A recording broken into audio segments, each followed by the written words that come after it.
All right. We got to wait 15 seconds, Jared. Hey, everybody! 300! Woo! This is Woo! Yes, sir. So, we are here with my special guests. Of course, you know who I am. Raised on Popcorn with Grant, Grant the Movie and TV Guy with... That's the way we all became the Brady Bunch. Oh. Second square. Who are you? Who are you? Me? Next one over. Next one over, right here. We're having a great start. All right.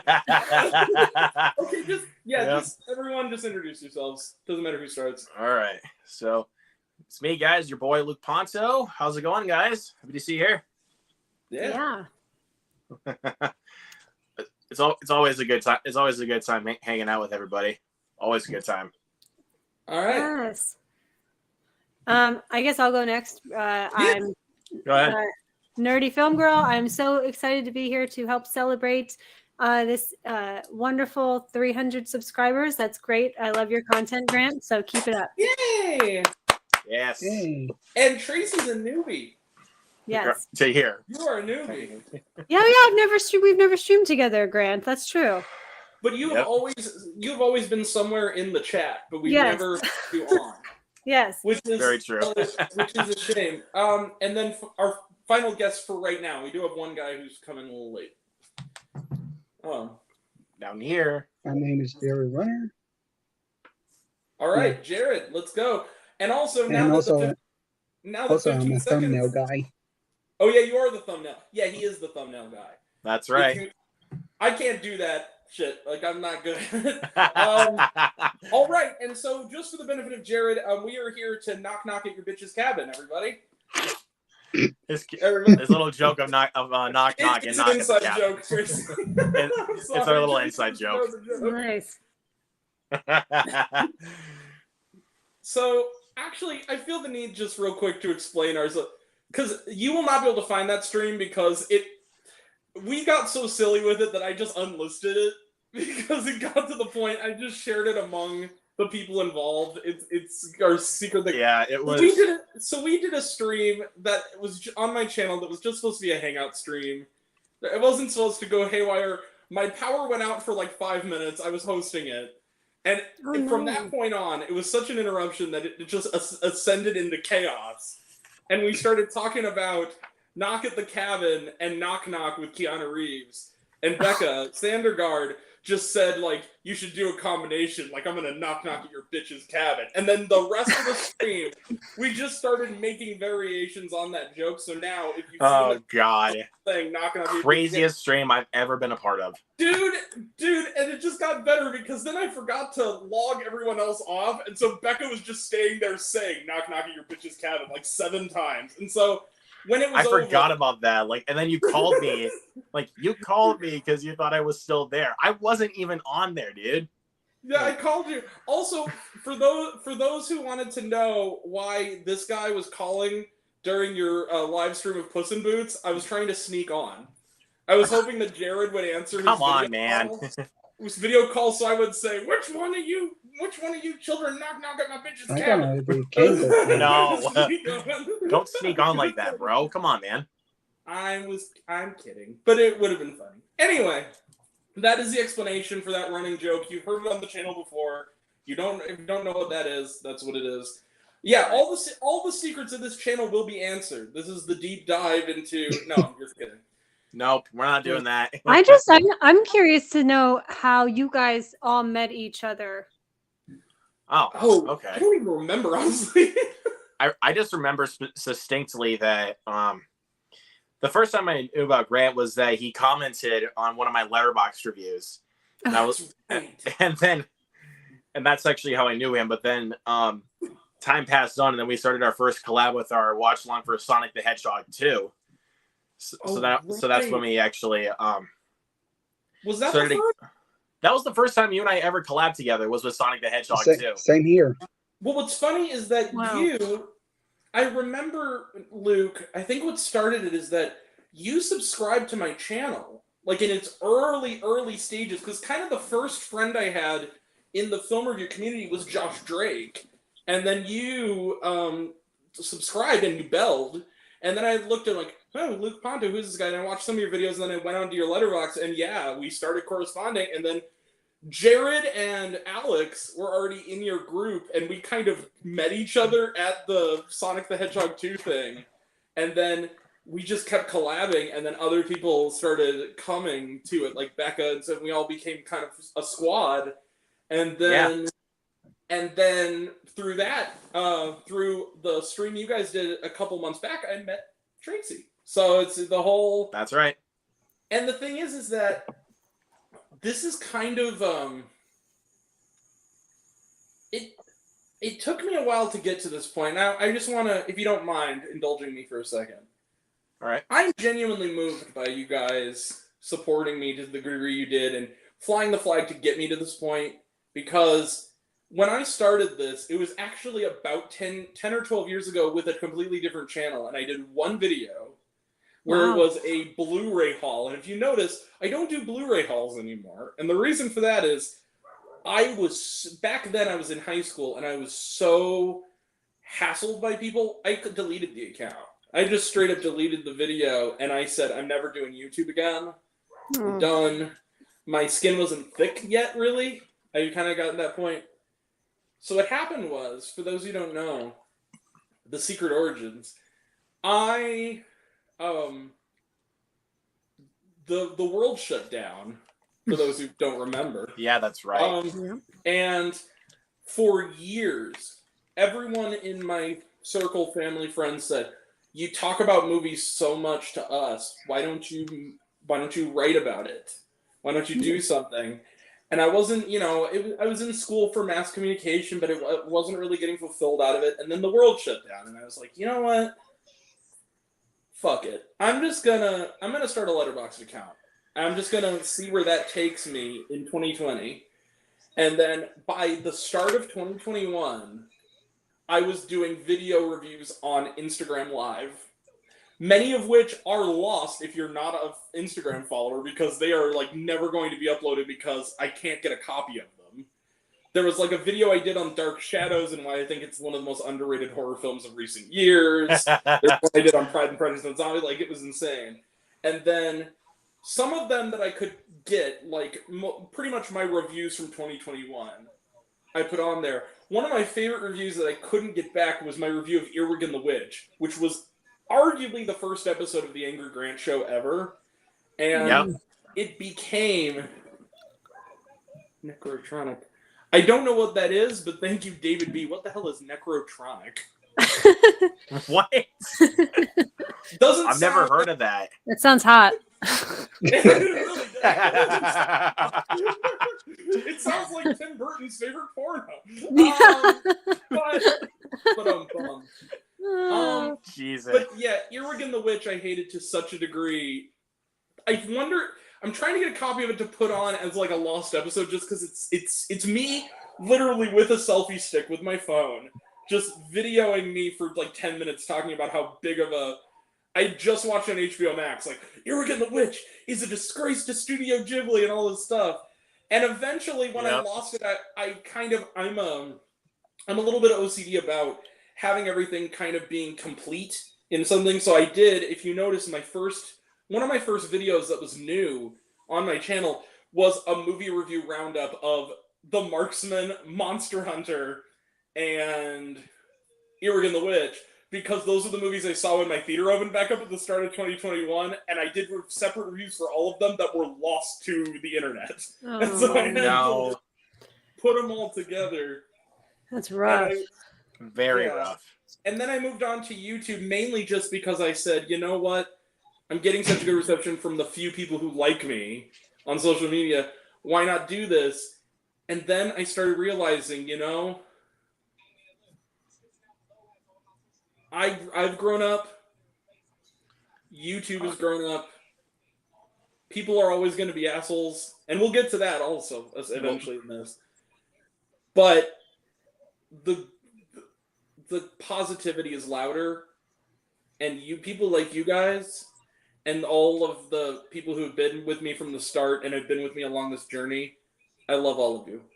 Thanks, you guys are the best. I love you. And Laura's right here, man. I don't want to dominate, but I just wanted to say the only reason I kind of want to keep this up just on the basis of, like, I'm not going anywhere. I'm going to keep doing this channel forever. Good. At least for the foreseeable future.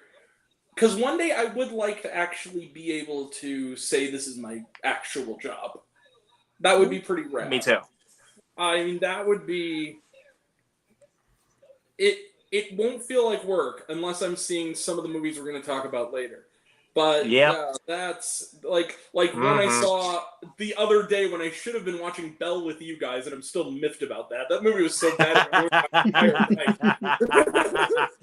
Yeah, we were giving you so much crap for that, like when you popped into the chat. Like you did, because here's the thing. I couldn't help it. Like I gotta be honest with that one. I'm gonna talk about it later. I kind of broke form somewhat, my usual code of conduct, because after 30 minutes of it, I'm like, you know what? No one else is in the theater. I'm gonna go see what the watch along. How's going at the watch along? And I just went on and just started going in there, and then just started playing Royal Match, half watching it while playing Royal Match, because I just didn't give a shit. It was so boring. And I was like, the only thing keeping me from going to the highest peak of this theater and jumping off to escape is this. And I also would point out, this was a first for me also. This movie was so bad that I actually, and it's not my number one, but it's close, where it was so bad that for the first time ever, while I was alone in the theater, I stood up and had to psych myself up to stay seated. I was pacing back and forth going, there's 2 hours left, it's okay, and then that's when I pulled out my phone and just said, I need to break up the monotony. The movie was subtitled too, I must point out. It was in Tamil. And yeah. But but I gotta say that though, like the only time I've ever pulled out my phone, like, because usually before a movie starts, I always shut down my phone because I don't want like to get notifications like during a movie, like when I'm watching it in the theater. True. So the only time I ever pulled out my phone during a movie was actually during Fast 9. That was the only time I ever pulled out my phone. Because I was getting so many texts from somebody to a certain degree where I was like, I'm curious, let me look. You missed them going to space, y'all. Fuck that movie. Oh, come on. It wasn't that bad. No, man, I didn't like it. It was bad. So Fast X? Fuck gravity. I'm sorry for the lag. Thank you, Tracy. Oh, it's okay. I just wanted you to know, because like if I didn't know that I was lagging, and then so I just wanted to let you know. We can hear you perfectly though, like your voice isn't lagging at all. Oh, right. Fantastic. It's not a perfect StreamYard is not a perfect system, but it works. That's the thing. What it is, yeah. But Totally. yeah, I'll be real. Occasionally I'll pull out my phone. Usually it'll be partly off, but every once in a while. Okay, like for instance, when I saw Redeeming Bullshit, I couldn't help it. Like an hour into that movie, I pulled my phone out and started texting my brother going, I'm in hell. And then I think the first thing I texted him was that quote from Friedrich Nietzsche, I believe it was Friedrich Nietzsche, which was the God is dead, God remains dead, and we've killed him. And they're like, what's wrong with you? I'm like, I'm watching Redeeming Love, and he's like, oh Jesus. And I'm like, you're telling me Jesus can't save me. Nope. Now see, when you say no, but you only lasted like 30 minutes. I watched the whole thing. No, I only lasted 15 minutes, dude. I did not even last that long with that movie. I was in a theater, so I couldn't leave, because I have a policy. By the way, Nefarious, when I got the bombardment of neo-Nazis telling me that I was the devil for not liking that movie, one of them I have to admit, was kind of one of the most respectful things I've ever seen, where it was a guy, his YouTube channel was like a Bible quote, and I was like, oh god, here we go.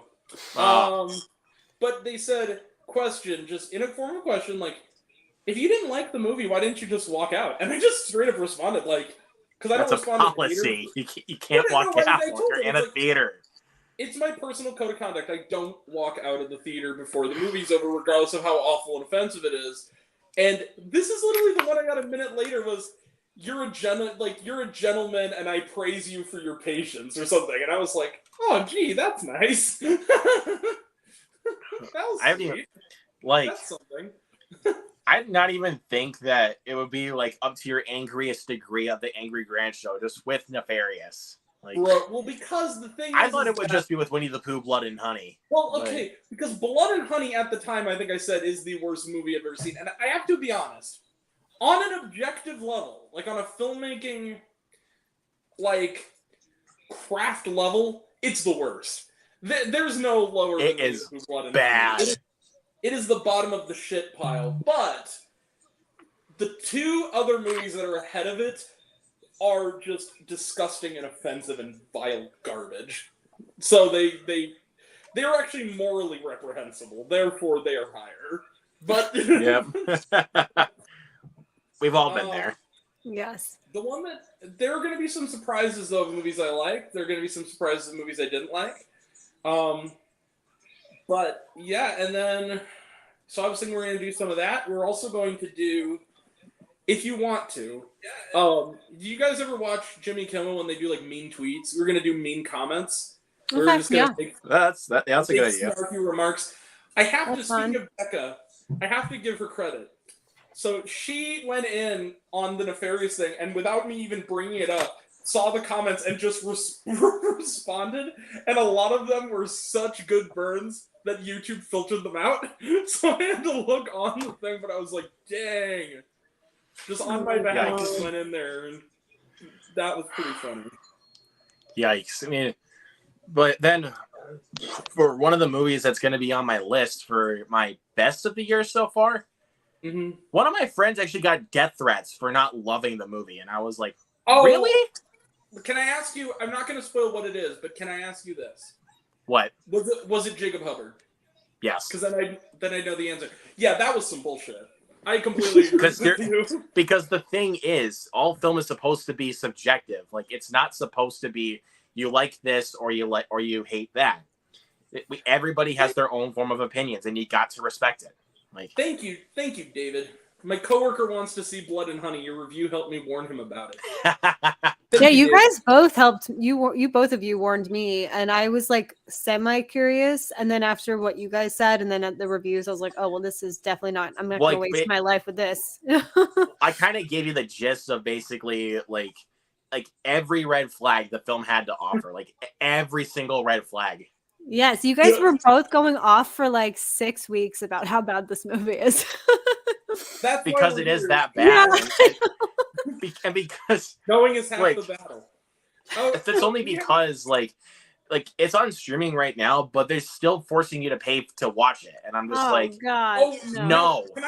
Can I tell you guys something? There's actually been a new development in my hatred of Winnie the Pooh. I almost forgot. Thanks for reminding me, Luke. Sorry, I need to cut you off. Breaking news.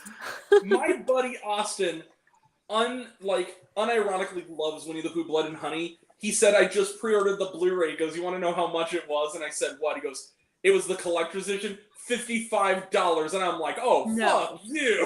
Why would I pay $55 for that? Because seriously, like, the only way you can watch Blood and Honey on streaming right now is through Amazon Prime, but you have to pay $10 to watch it. And I'm like, I would like no to way. point out, I'd like because to point seriously, out like, it's one of those films like Jeepers Creepers Reborn, where it's like, I've never seen it. where I would say to spend your hard-earned money elsewhere. Like, just don't give those films your money. Go see a good film in theaters, or pay for another film to watch. Yeah. For those who don't know, I intentionally for the last 2 years have seen every movie that has gotten a general release at my theater. I've done all of it so far. Fathom events to me are I get to pick which ones I want to see kind of situation. And so Jeepers Creepers Reborn, I was like, fuck. The only reason I saw Blood and Honey is because my friend bought the ticket for me. And he was going to go with me, and I was like, fuck it, fine. I was going to review this either way. So we have a question from Drew, if you guys want to... who's an actor, you think is very underrated? I think Joel Edgerton is underrated. I agree. Yeah, that one for sure. You guys want to answer first? This is actually kind of a good question, actually. I don't know if Alexander he's underrated. Skarsgård, actually. I would say Alexander Skarsgård. Yeah, he's great. Really underrated actor. Like, I loved him in the remake of Straw Dogs that came out like a decade ago. he was great in The Legend of Tarzan, despite the film being but he was excellent in Infinity Pool. Like, he was awesome in Infinity Pool. That's true. That is true. I guess for female, well, first, I guess it doesn't matter. They're all everybody's an actor. But I'm gonna go with two picks. Bella Heathcote, who was in Relic, Dark Shadows, Pride and Prejudice and Zombies, Prince. If you haven't seen this one, Professor Martian and the Wonder Woman is fantastic. If you haven't seen that one about the guy who created Wonder Woman, and I gotta check that out. She's great. I also really love, and she's from my hometown, and she gave one of my favorite performances of this year so far, and she's always been really good. Laurie Metcalf. I just really like her a lot from Roseanne and Lady Bird, and Toy Story. I mean, of course. Lady Bird was her comeback, I feel like. Not that she ever disappeared, but it was like I think she was nominated for an Oscar that year, so she had like the spotlight on her for quite a bit. Yeah. But I think actually, I think I got another actor I really want to point out, because I don't feel like anyone really gives this guy credit where it's due. Mm-hmm. I'm going with my boy Nicholas Hoult. Nicholas Hoult, I feel like, does not get enough credit. I mean, you're right. Because even look at the menu last year. All the credit mostly went to Ralph Fiennes. Nicholas Hoult barely even got any credit. It's true for his performance. And those are there's 3 roles that he almost got. And I'm blanking on them right now, but I think wasn't he supposed to be? Oh my God, I was just talking about this. There were like 3 major roles that he was up for. I think the Batman actually was one of them. They gave it to Pattinson. That was one. And there's like 2 others that could have been like total like career game changers that he did wound up not getting. But I think he's like you said, Luke. Like I think he's been putting like solid work out in all of the films he's done. So I agree with you. And especially because. But I know Tracy and Jared have not seen this, but I still recommend you guys to check out Renfield. I will. It's actually really so fun. Like with a lot of the gore that's in the film, it is mostly CGI, but they actually do it really well. Like, it's really surprising how well they do it. You brought this up yesterday, Luke, on your stream with Zach. But I'm also gonna have to throw Awkwafina in the ring there too. I think she's really underrated. Thank you. I like her a lot. I like her Thank show. You. If you guys haven't seen her Comedy Central show, it's wait, Nora from Queens. That's what it is. It's hilarious. Listen, did you guys watch? Scoot. Well, the season premiere when the grandma, it's like her like second cousin dies and she's at the funeral and she's throwing a fit and there's like another mourner just because she goes, "Get out my way, bitch!" She's just like, but I think Josh. Hey. Let's see. There you are. Hey. There we go. How you doing? No, buddy? doing good. All right. You're doing good. That's good. Yeah. Do you have an actor that you think is underrated, Josh?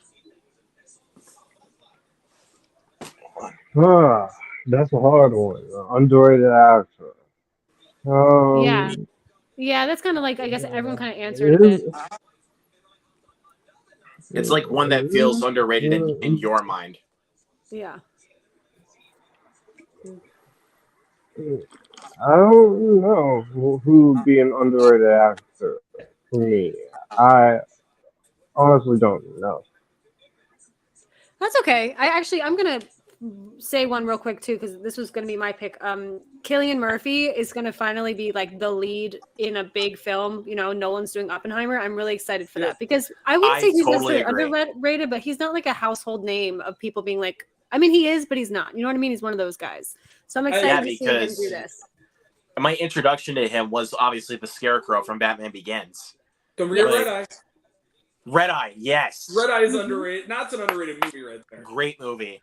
Like, talk about that's an intense thriller, actually. That's intense. I wish Red Eye had been rated R, though. I really think it feels a little held back. Like, I like it a lot, but I really think it could have been like, oh my God, if it had been given an R rating. Yeah, but like, it's a. I see where you're from. I can agree. But yeah. I also would put Rachel McAdams underrated. I know that she's like a known person, but the thing is that she's not quite a household name yet, and I think that's kind of a damn shame because she's always been good in movies. I feel like she was, and then she dropped. Like, she's always been good, but I'm saying I think she was the household name, and then she did take a break for a really long time, and that's why we haven't seen her in anything. So right, that makes sense. Yeah, like The Notebook and Mean Girls like put her on the map, and then I saw an interview with her recently because she's promoting. Are You There, God? It's Me, Margaret. Yeah, and she said it was just like a lot of big stuff going on all at the same time, and she wasn't mentally doing well with that, and like the fame and all that stuff. So lack of privacy. So she kind of took a break. For sure. Yeah, so we'll see what we see moving forward. I got Dunst is another one. I gotta name another one actually. Okay, Chris Tucker. Yeah. I gotta say Chris Tucker, like, because he really does not get the recognition that he deserves. Like, I mean, even though he was just in air earlier this year, but like seriously, like a lot of people know him as Agent Carter from Rush Hour, but he tends to like a lot of his performances that he's already been in, like after that, tend to get overshadowed because of mostly Rush Hour. It's a bummer that no one saw a lot of his recent work, but you know who else I'd throw into that ring just because when he's in I think that his comedies are focused on, and they're not all great, but like when he's doing dramatic supporting roles, Marlon Wayans. Speaking of air actors. There you go. On the Rocks, if you guys haven't seen that one, the Sofia Coppola movie where he's like the son-in-law of Bill Murray in that. I really wanted to see that. It was fine. I didn't love it. I didn't hate it. It was okay. But he was really good with kind of a small role in that movie. Okay. Yeah. What's up, Josh? There we go. Now we got him. Oh. I think he's frozen. Frozen? Oh, no. There. Now we there he is. Now we got him. Ladies and gentlemen, we got him. So, since everybody's here now, do you guys want to do your best and worst lists for so far? Because we're going to do a more proper discussion when we do the midterm in July. But do you guys want to just riff them off? Sure. Like movies that have come out so far and this year, yeah. Oh, okay, yeah. I'm gonna think about it. I have a Letterboxd list in front of me here. Yep, I got that list I've ready. only seen 14. I'm up to 55, I think. Wait, are you guys just gonna say the worst is Blood and Honey? Because you can say another one, like your second worst one. Well, for me, that's mine. No, right. That's mine, but his has changed. Okay. Yeah, mine's different. I also was gonna say, you guys. I was thinking either you can do individual ones, or I'm gonna do a list because I see a lot of movies. Luke, I'm guessing you're gonna do a list. Yeah, I'm gonna be doing a list. Rank from bottom to top. Yeah. So Yeah. So I think I'll just do my worst ones first before I do my best because there's do the worst first. Why don't we just worst do the first? Yeah, let's just do that. It's gonna be the one with more to talk about. So, but yeah, I think I got to get some of these out of the way because I know some of these might come across as hot takes for some people, but as I continuously say over and over and over again, this is our opinion. Yep. So, that's for everybody too. And it's subjective. Like the art's subjective. Everyone can find something they like. They relate to differently. Yeah. Yeah. And yes, and Tracy already pointed it out, but Blood and Honey is on my list, and if that's something that Jagged Edge Production is going to take issue with, please by all means take one, take two. Just stop going to people's comments section and stop being such an asshole to people that don't like your film. Wait a minute, are they actually doing that, or are you just? They did that to people like Cody Leach, really? And he had to go over some of the Twitter drama that happened. Oh shit! I didn't know that. That's why I've been really nervous to do a review for that because I already feel like that the production company is just going to come at me for not liking the movie. They're pulling a Derek Savage, huh? Like a Daddy Derek, the cool cat thing. And again, there's been drama going on about both Nefarious and, for some reason, Beau Was Afraid. There's been a lot of Twitter drama going on about Beau Was Afraid. I mean, that movie's not for everyone. I loved it, but it's not for everyone. Like I know, but then there's some people that didn't like it, and then people are just coming at other people because they didn't like Beau was Afraid. Yeah. I mean, yeah. I guess this is a minor spoiler alert. Beau is Afraid will be on the best list. I think I'll talk more about it when I get to it. Yeah. I haven't seen it yet, unfortunately. Yeah. My theater didn't get it because my theater never gets A24 films. They never do. All right, so and it frustrates me. Just to maintain some level of order, I think what we should do is just read off your list, and then we'll talk about your list for each one, and then we'll just go down around the horn, okay?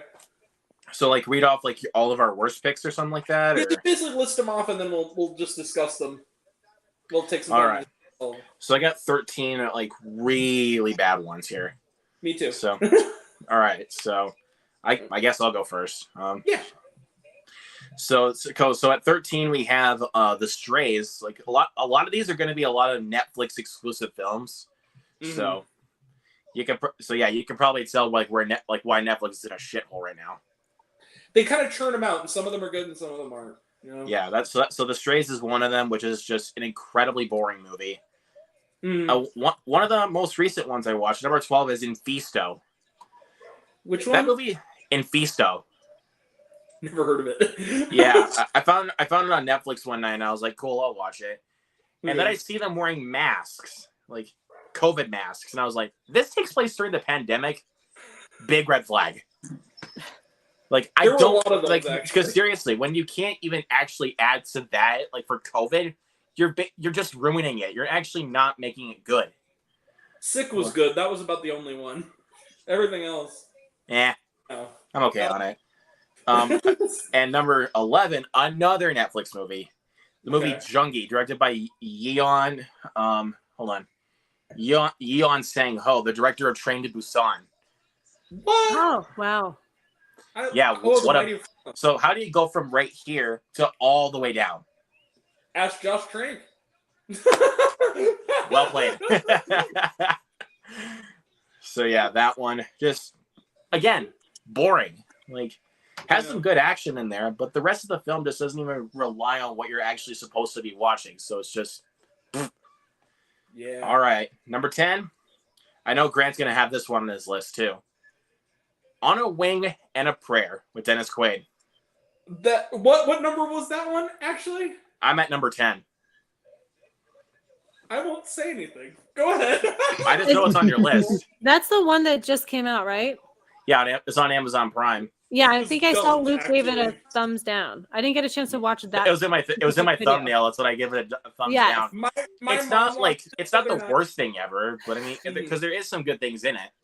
But it's just the way that they execute this story is just bland and super predictable. Like, I felt so bad for her in that movie. Yeah, and who's the female lead? Who's the female? Heather Graham. Oh my god. Yeah, and when I watched it, so Dennis Quaid's comeback. Why are they not giving him better material then? You know, I do not know what to say. Like that's horrible. But I should have known I was in trouble though because Don McNamara. No. But I should have known I was in trouble, though, because the director's last film was The King's Daughter. He also did Bratz. I should have known I was in trouble. Did you say Bratz? Yeah, he did the Bratz movie. Oh, my God. Which is so bad it's good, but still. Really? I've never seen it. And he did some of the Baby Geniuses sequels. Like, Oh, no. Oh crap, what did I just do? No, I've never seen the sequels to the Baby Geniuses, but there's like 2 big YouTubers that did videos on them, and so they show you a lot of those films. Oh my god, they are so bad. Like, it's hilarious. Terrifying. The first one I can just watch and laugh at, but the second one and everything else is just like it's a big travesty. It's horrible. The first one has Christopher Lloyd being cool in it. And everything else. Like Christopher Lloyd. And fun fact, that's from the director of A Christmas Story, Bob Clark. What up, Ben? What? He also did and Black Christmas. Let's also the original. Let's also not forget that too. I'm not even kidding you. Wow. Anyways, let's move on from that. Number 9. This might come off as a hot take for some people because I know some people that like this movie, but this just wasn't for me. Murder Mystery 2. I thought it was okay. It was not for me. Like Yeah. the first one was fine, but this one just took it to a new low. It was It was not forgettable. The scene in the van was kind of funny, though. I have to admit, the scene in the van. That's the only scene that I actually was laughing. Like that's the only scene that I laughed. But then everything else was like. Say hi to Ben, everybody. Ben's in. What's up, Ben? Hey, Ben. Thanks for joining. Yep. And Jared, did you say you saw Murder Mystery 2? I said no. I haven't seen the first one. Oh, okay. Yeah, I saw the first one a long time ago, but I haven't seen the sequel, so I wasn't sure. Yeah, that's. If you enjoyed the first one, I'd say give it a shot. But if you didn't even like the first one, don't even bother with this movie. Okay. Yeah. I didn't good. mind It's not it, very but good. Yeah. So you're number 8 now? Yep, number 8. Again, another Netflix movie. Your Place or Mine? I watched 2 minutes of it walking through my mom's house when she was watching it with my aunt, and I thought the 2 minutes I saw was okay and kind of charming, but I didn't watch the rest of it. It was like in the first half an hour. But the biggest problem with that film is Ashton Kutcher and Reese Witherspoon are not together for most of the movie. I thought it was a romantic comedy, though. It is, but they're apart for most of the film. That's lame. I like both of them. Like, they swap houses or apartments, right? And then they're yeah. They probably did that better in what was that movie with the 4 people? It was like Kate Winslet and Cameron Diaz and Jack Black and The Holiday. Yeah, The Holiday. It's like they wanted another version of that. It sounds like. But that did not come through together very well. I'll tell you that. Yeah. Number 6. Yep, number 6.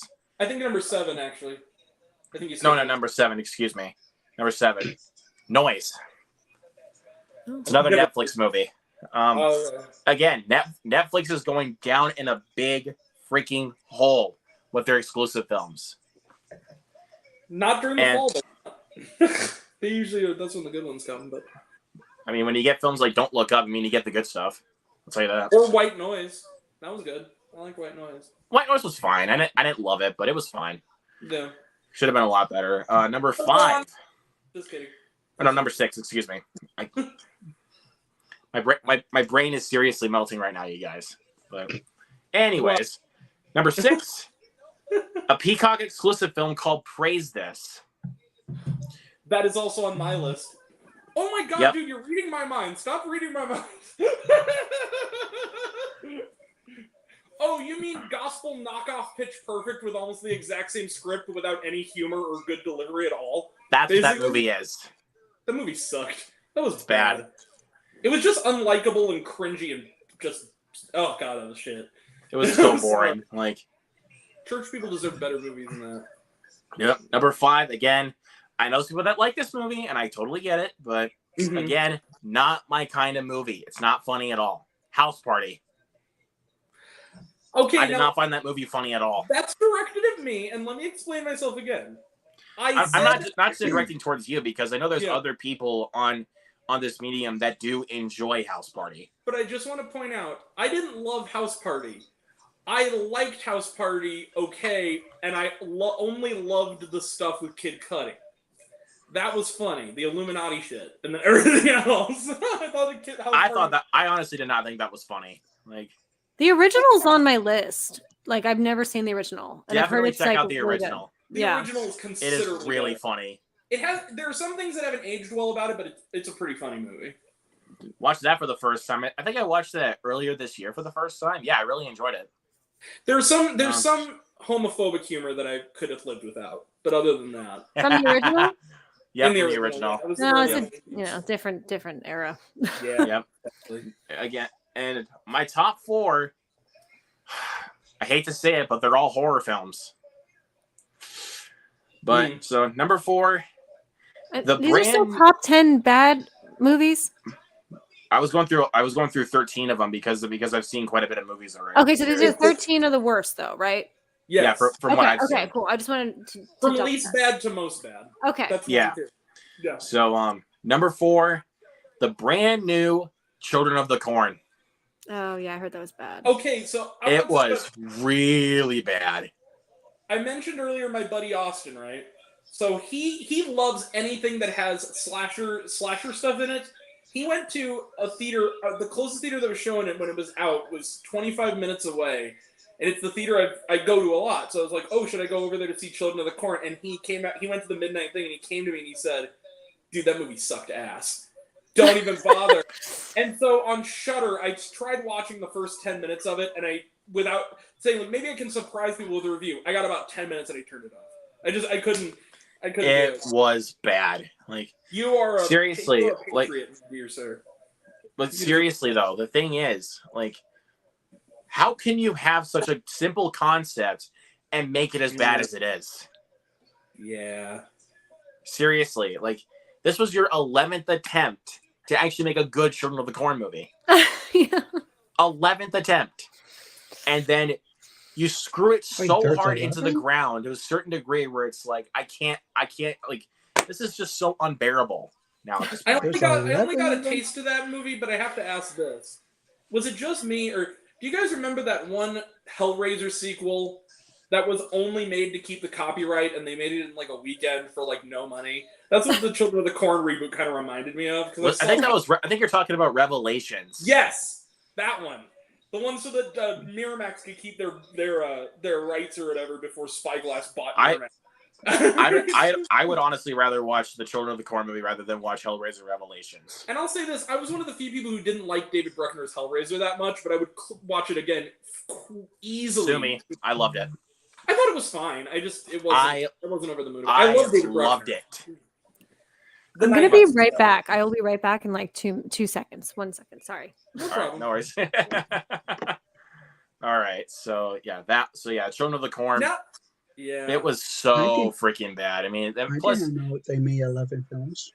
They did, yeah, because it was from the original Children of the Corn, Children of the Corn 2, 3, 4, 5, 6, 6, 6, Isaac's Return, Children of the Corn Revelation, Children of the Corn Genesis.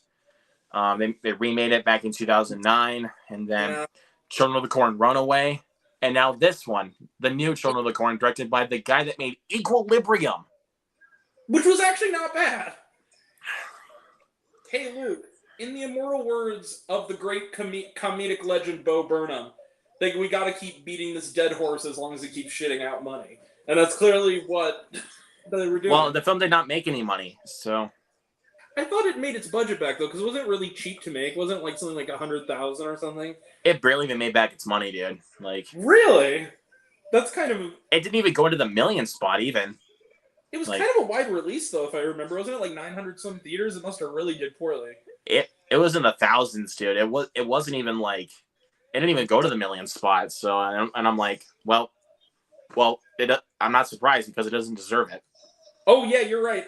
There's no budget listed, but apparently, box office it made approximately $570,000 in its entire worldwide gross. I feel like that movie was made for $10. $10 in Twizzler. That's what I always say. Overtime is budget. What? So which one are you on now, Luke? 3. I said $10. Did you do 4 already? Was that Children of the Corn? Yeah, 4 was Children of the Corn. I'm on to 3. What was 5? Just remind me. House Party. Oh, okay. Yeah. That adds up. Okay, number 3. Number 3. Skinnamarink Dinky Dinky Doo. Yep. Skinnamarink. For me. I did not like Skinnamarink whatsoever. Like, you were just scared. No, I wasn't. I was bored. That's one of the few films this year. Like, I think I would honestly say it is the most boring film I've seen all year. Like, you're not alone. It is so freaking boring. Like, I disagree, Gary. I disagree. But that's okay. I disagree. Okay. Seriously though, like 90% of the film is just shots thrown all over the place. You're looking in a corner, you're looking in another corner, you're looking through a room, and nothing is even happening. It's called an experimental art film, Luke. That's what the movie's supposed to be. Look, I love the fact that Kyle Edward Ball was actually getting success for this movie. Like, I love that about it. Yeah. But that's like, awesome. because that one, at least I can say, like, despite how agonizing the film was for me, like, I just love the fact that he's actually getting success to actually make more films. Can you give me this, Luke? Because I'm going to be talking about it in the complete opposite way quite a bit later in the stream. Can you give me this? It was well made. Because I think it was well made. Yes, I can give you that. It was well made. It was better made. That's the only slight positive I can give the film is that it was pretty well made. Like, okay, fair enough. But the biggest problem with that film is, again, nothing really happens. Like, when you're watching a film like this, though, you expect something to happen. Well, here's the thing, though, about Skinamarink. I think the whole idea of it was that you were supposed to not wire... The thing with a lot of experimental, non-narrative mood pieces like that is you have to not go into it looking for a narrative typical like mood. You have to go in, not saying that you didn't get it. What I'm saying is you have to kind of wire, there's a way that your brain has to wire itself to get on the wavelength of it. And there are some like that I hate because I'm not on the wavelength. I really was on Skinnerman's wavelength. I don't know what it was. I'm just not on its wavelength. I mean, I want to be able to support indie horror, like, because you're not the only one. Because seriously, like there's so many good indie horror films that I really want to support. Like, because of course, like both Terrifier films, I support those films because they're both independent horror. But it's just films like this that just really do not make me want to support independent horror because for some films like this, they just make for such an agonizing experience to watch. But I think that's the point. I think that. I'll get into it more when it's my turn to talk about it. But I'm just getting all my feelings about this film out of the way because I really did not like this film at all. Like seriously, because look again, like you're gonna see a little difference here for another film I have on my list. But again, I love the fact that Kyle Edward Ball, the director of the film, is actually getting some success for this film and making back his money. Like, I love that about the guy. Like, that's like one of the biggest things I could really say about this film. I think it's also hard not to, if you're someone who loves movies, to praise something this experimental getting such a big rollout like it has, because it's so rare to happen that I think and that's not the reason I liked it, because I was fully prepared for the possibility that I would see it with that acknowledgement, and that would be the only positive thing about it. I really did like the film. But anyway, what's your number two? Number two. Another film I recently just watched. Same thing with Children of the Corn. And also, I know this will be on... there she's back. Sorry, I had to put some potatoes in the oven, so I apologize. Oh, no worries. Did you get his other two picks? You want us to fill you in? Yes, I was listening, but just you can go over them real quick. Okay, so I just talked about Children of the Corn before. Yes. That was... Oof. That was rough. Yeah. And I just recently, and my number three was Skinamarink. Yes. Okay. Yes, I did hear that because I it's a studio apartment, so my kitchen's right here. So I heard that. Perfect. Yeah, that film was an agonizing experience for me. That's one of the few films this year that will just immediately put me to sleep. Fair enough. All right. Number two. If I know this will be on my buddies, both Movies and Trains and Jacob Hubbard's worst of the year list. Fear. It didn't come to my area, and I didn't want to see it, so I didn't have to go. Directed by the guy that made The Intruder, Fate-Tale, Black and Blue, and both Meet the Blacks movies. Can you tell that was going to be bad? Oh crap! Yeah, you guys can go over some of that stuff really quick. I'll be right back. Yeah. So I heard some bells. Hey, Jared. That was mine. That was mine from my Amazon Echo, so please don't worry about that. Oh, okay. Was you like your doorbell or something? No, it's an alarm for supper, so. So, Tracy, I know you're not going to be able to stay terribly much longer. So like, and I can do like another, like till 8:30 my time. So that's 7:30 your time. It's 6:52 there now? What time is it where you are? 7:52. Oh, yeah. Yeah, it's 6:53 now. Yeah. Oh, yeah. All right. That's fine. Because I wanted you to be able to have your chance, and I don't want to just have to dominate, I'm afraid that we're going to get to the point where it's going to be, I'll let you go after Luke goes to give your worst if you want to. Oh, that's okay, because honestly, I've actually only seen 5 movies that came out this year. So I just ranked them from least to best. Oh, okay. Then then we'll have you go next. Anyway, I have to be honest with you, Tracy. One of the ones I'm almost certain is on your best is on my worst. And I think you know what it Oh yeah, that's fine. But again, if I only have 5, I literally only saw 5 new movies, so is. I had a lot of I don't think I should tell you how many I've seen. I know. Well, I've been watching a lot of films that haven't come out this year, and I don't get to go to the movie theaters that often. I try to go at least once a week or at least twice or 3 times a month. So, yeah. I think my current count for 2023 is like 77 movies. Wow. I see everything. Just and about. This past month, I've been watching a lot of A24 films at home just because I'm going to be on Hard Copy Blues. I don't know if you know Vin, but he's doing like an A24 stream. So I'm trying to like see some that I haven't seen, like a lot of those types of things. I was on a Robin Williams stream. I had to rewatch a couple of those, and I even only got a chance to rewatch one. So, you know. Yeah, I feel you. Well, so I would be remiss not to mention that I'm so happy you're here, Tracy. Oh, I'm happy to be here. It's just just because the reason I should just say this. The reason we're doing this on Tuesday is because we really wanted Tracy to come. Oh my god. We really, really wanted you to come, and we knew that you've been real busy lately, so we just wanted to make sure that you could be on here with us for at least.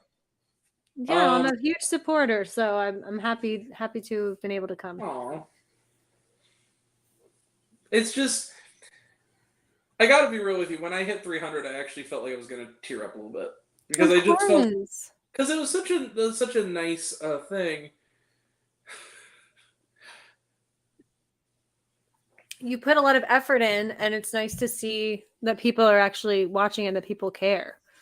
You know, it's nice. Yeah. And that's when I started doing the thumbnails for Grant this year. Oh. Yeah, I think January, right? Yeah. I think February or at the end of January. Yeah, that's amazing. I'm back. You're really good. Okay, so your number 2 was Fear. Fear. Okay, I heard that. I swear to God, that film looks like it was made for like less than $1. I saw the trailer for it a couple times, and it looked like it was one of those movies where their idea of scary. It was a so low budget that their idea of scary was everything looked like someone smeared shit on the camera lens. It was bad. Yeah, it looked really badly made. But of course, you guys know my number 1 is obviously Winnie the Pooh, Blood and Honey. Yeah. Easily one of the worst films ever made. And again, Second Ice Production is going to take issue with that. Please, by all means, do so. Catch me outside. How about that? Anyway. There you go. But I'm going to mute my mic so I can eat a little bit. Now, Luke, can I ask you something? Before we get to your best, Tracy can only be here for about another half an hour. She only has 5 movies she's ranked from worst to best. Is it okay if she goes next? Go right ahead. All right. Thank you. Okay, so yes, I was explaining to Grant, Luke, that I actually only saw 5 of the films, 5 of 5 films that came out this past year so far. As far as I'm pretty sure I looked at my letterbox and everything. I'm pretty sure. So my number 5 is Shazam. I didn't hate it, as everyone knows, but I obviously can be critical of it at the same time. And I will say my biggest critique is that the kid and Shazam, oh my god, what is his name? I'm blanking out. The actor that played Shazam, like the adult version. Zachary Levi. Oh, Zachary Levi. Yeah, my biggest critique of that, which I really think it could have solved a lot of issues, is that everyone says this too. They don't seem like the same person. So right.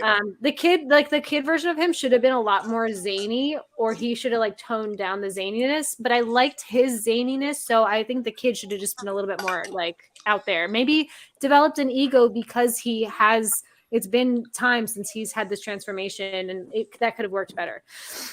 Right. Yeah. So there you go. I don't know if there's any thoughts on that, but well, all I'll say on it is that I am completely on opposite. I have many more flaws than that, and I will bring them up when it is my turn. Yes, no, you're gonna do a better job. I think the villain was really weak, and you need a really good to have a great superhero movie, you need a great villain. I think some of the comedy was really fun. and I liked that. And I love the kid that played the Adam Brody baby version. Jack Dylan Grazer. Yeah, that kid's gonna have a huge career. Like, he's amazing. Yeah, he's great. This is night and day, but if you like him in that, I always feel the need to recommend this. Luca Guadagnino, the guy who did like Bones and All and Call Me by Your Name, he has an HBO miniseries called "We Are Who We Are," and he's the star of that. It's phenomenal. Wow. Highly recommend. We Are Who We Are. We Are Who We Are. It's 8 episodes long. They're about 45 something minutes long. Really okay, cool. Yeah. Absolutely. That Kid sounds Cudi's also in that one. Oh, cool. Love that. Okay, so number 4 for me is going to be Scream 6. I really enjoyed it. I don't think it's perfect. I wish that more people died in the film because I felt they were hesitant to kill people off completely. You know. Yeah. And then I do have this one issue, and this is just because I know I don't think I've said this to anyone that like to either of you yet. I understand, like, when cell phones became a thing, it caused a lot of issues for screenwriters because they're like, oh, well, how can we get around people having cell phones and just communicating from wherever they are? Right. There's a scene in Scream 6 where they're at the dinner table, and it's right before the ladder scene where they have to get from one apartment building to the next. No, they're all Gen Z kids, and not one person had a cell phone on them to call 911. This is the thing. It takes place in Manhattan, even though it was shot in Toronto. You could have had someone call 911 and just cut to showing cops like in traffic because it's Manhattan and there's so much traffic. Sometimes, there's always, fire trucks sometimes can't get through, and you could have even built more tension on that. So it kind of felt like they could have fixed that a little bit more. That's true. To me. So very true. I didn't think of that, but you're right. Just because like looking at it as a 35-year-old, looking at it's all 21-year-olds, I'm like they all have cell phones on them. Like they would be, a lot of them would have their phones out at dinner. So you know what I mean? Yeah, that's true. So number 3 is going to be Mario. I absolutely loved it. It was so fun. Woo-hoo! Yeah, I just a great so time. Good. I'm so glad that you enjoyed it, Luke. And I feel like Grant maybe gave his thoughts on this. I don't remember. So I apologize. I saw the film 3 times in theaters.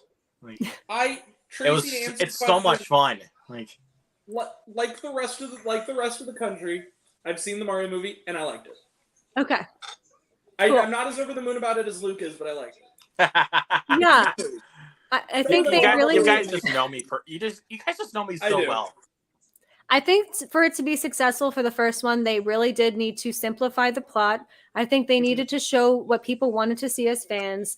And I think now moving forward, like they've set the groundwork to actually get into more complex storylines. And I did play the games recently after, like I played a couple of them after I saw the movie, and I was like, there's no plot in these. Like, I was playing the Super Mario 3D where he does turn into a cat and stuff, and I was like, they actually made a huge plot out of nothing. So, well, I mean, yeah, that's kind of the thing with the Mario stuff. I mean, a lot of people's complaints was basically being the story being so thin and basic.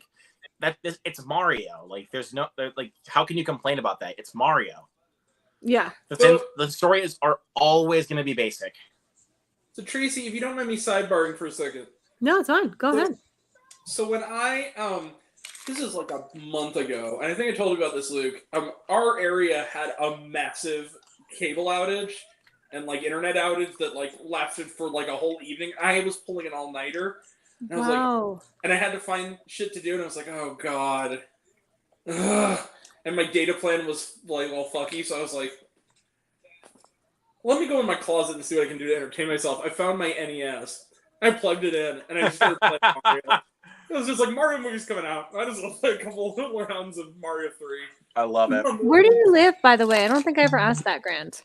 I live right outside of St. Louis. I live in Edwardsville, Illinois. Oh, wow. Very cool. Mm-hmm. Very nice. Yeah. Very fun. Yeah. Oh, yes. Sorry. I got sidetracked on the story. Yeah, no, I'm glad. Okay. Yeah, no, totally. I think it's great that I think that at least the movie actually inspired all of us to like get back into the games a bit, I think. So yeah. I was really getting into the games before the movie even came out. And plus I played a lot of those games growing up. So Yeah, there was a totally. respectfulness for the source material that I really appreciated. Yes, that's the And thing. the world That's of the Nintendo biggest as thing a the film whole. was supposed to do, was be respectful to the source material. Well, and also for the world of Nintendo and its characters as a whole, like not just Mario, like all the in jokes and all the little Easter eggs. Like I think they did a Mike Tyson Punch Out reference. Like wasn't it like the Punch Out Pizza or something? Yeah, like, little things like that. Yeah, the pizza place. Mm. And okay, and even Luigi's ringtone on his phone. The Yeah. GameCube. So going from a movie for children and adults, I'm gonna go for a movie that children should wait till they're in their midlife, which is Beau is Afraid. Yay! Yeah. And I'm only putting this as my second and not my favorite just because, again, it is not for everyone. And if someone hates it, I will totally understand why. Yeah. So I get all the critiques. I also get all the praise for it. And I am just happy A24 is greenlighting films like this, because all we have now are reboots and remakes and the sequels and the trilogy. It's like, I'm so happy to see the original content is being put out there. And it is like a therapy session for someone with major anxiety with a very overbearing Jewish mother. And I think everyone can relate in a small form to that. But I really love what he did by showing how people with severe anxiety view the world when it's probably a normal circumstance is being portrayed so over the top to Beau. So I would probably love Beau is Afraid because I'm basically kind of like him with anxiety. You'd like it, like I have to say, Tracy. No, I loved Hereditary and Midsommar, so I have no question that I think I'm going to love Beau is Afraid. Tracy. Yes. Always be my baby. Oh, I will never hear that ever again the same way. No, no. But you'll never be able to hear that song again. That already scares me, dude. No. Yep. Okay, I was gonna mention this. So years ago, before he got his movie thing, Ari Aster did shorts.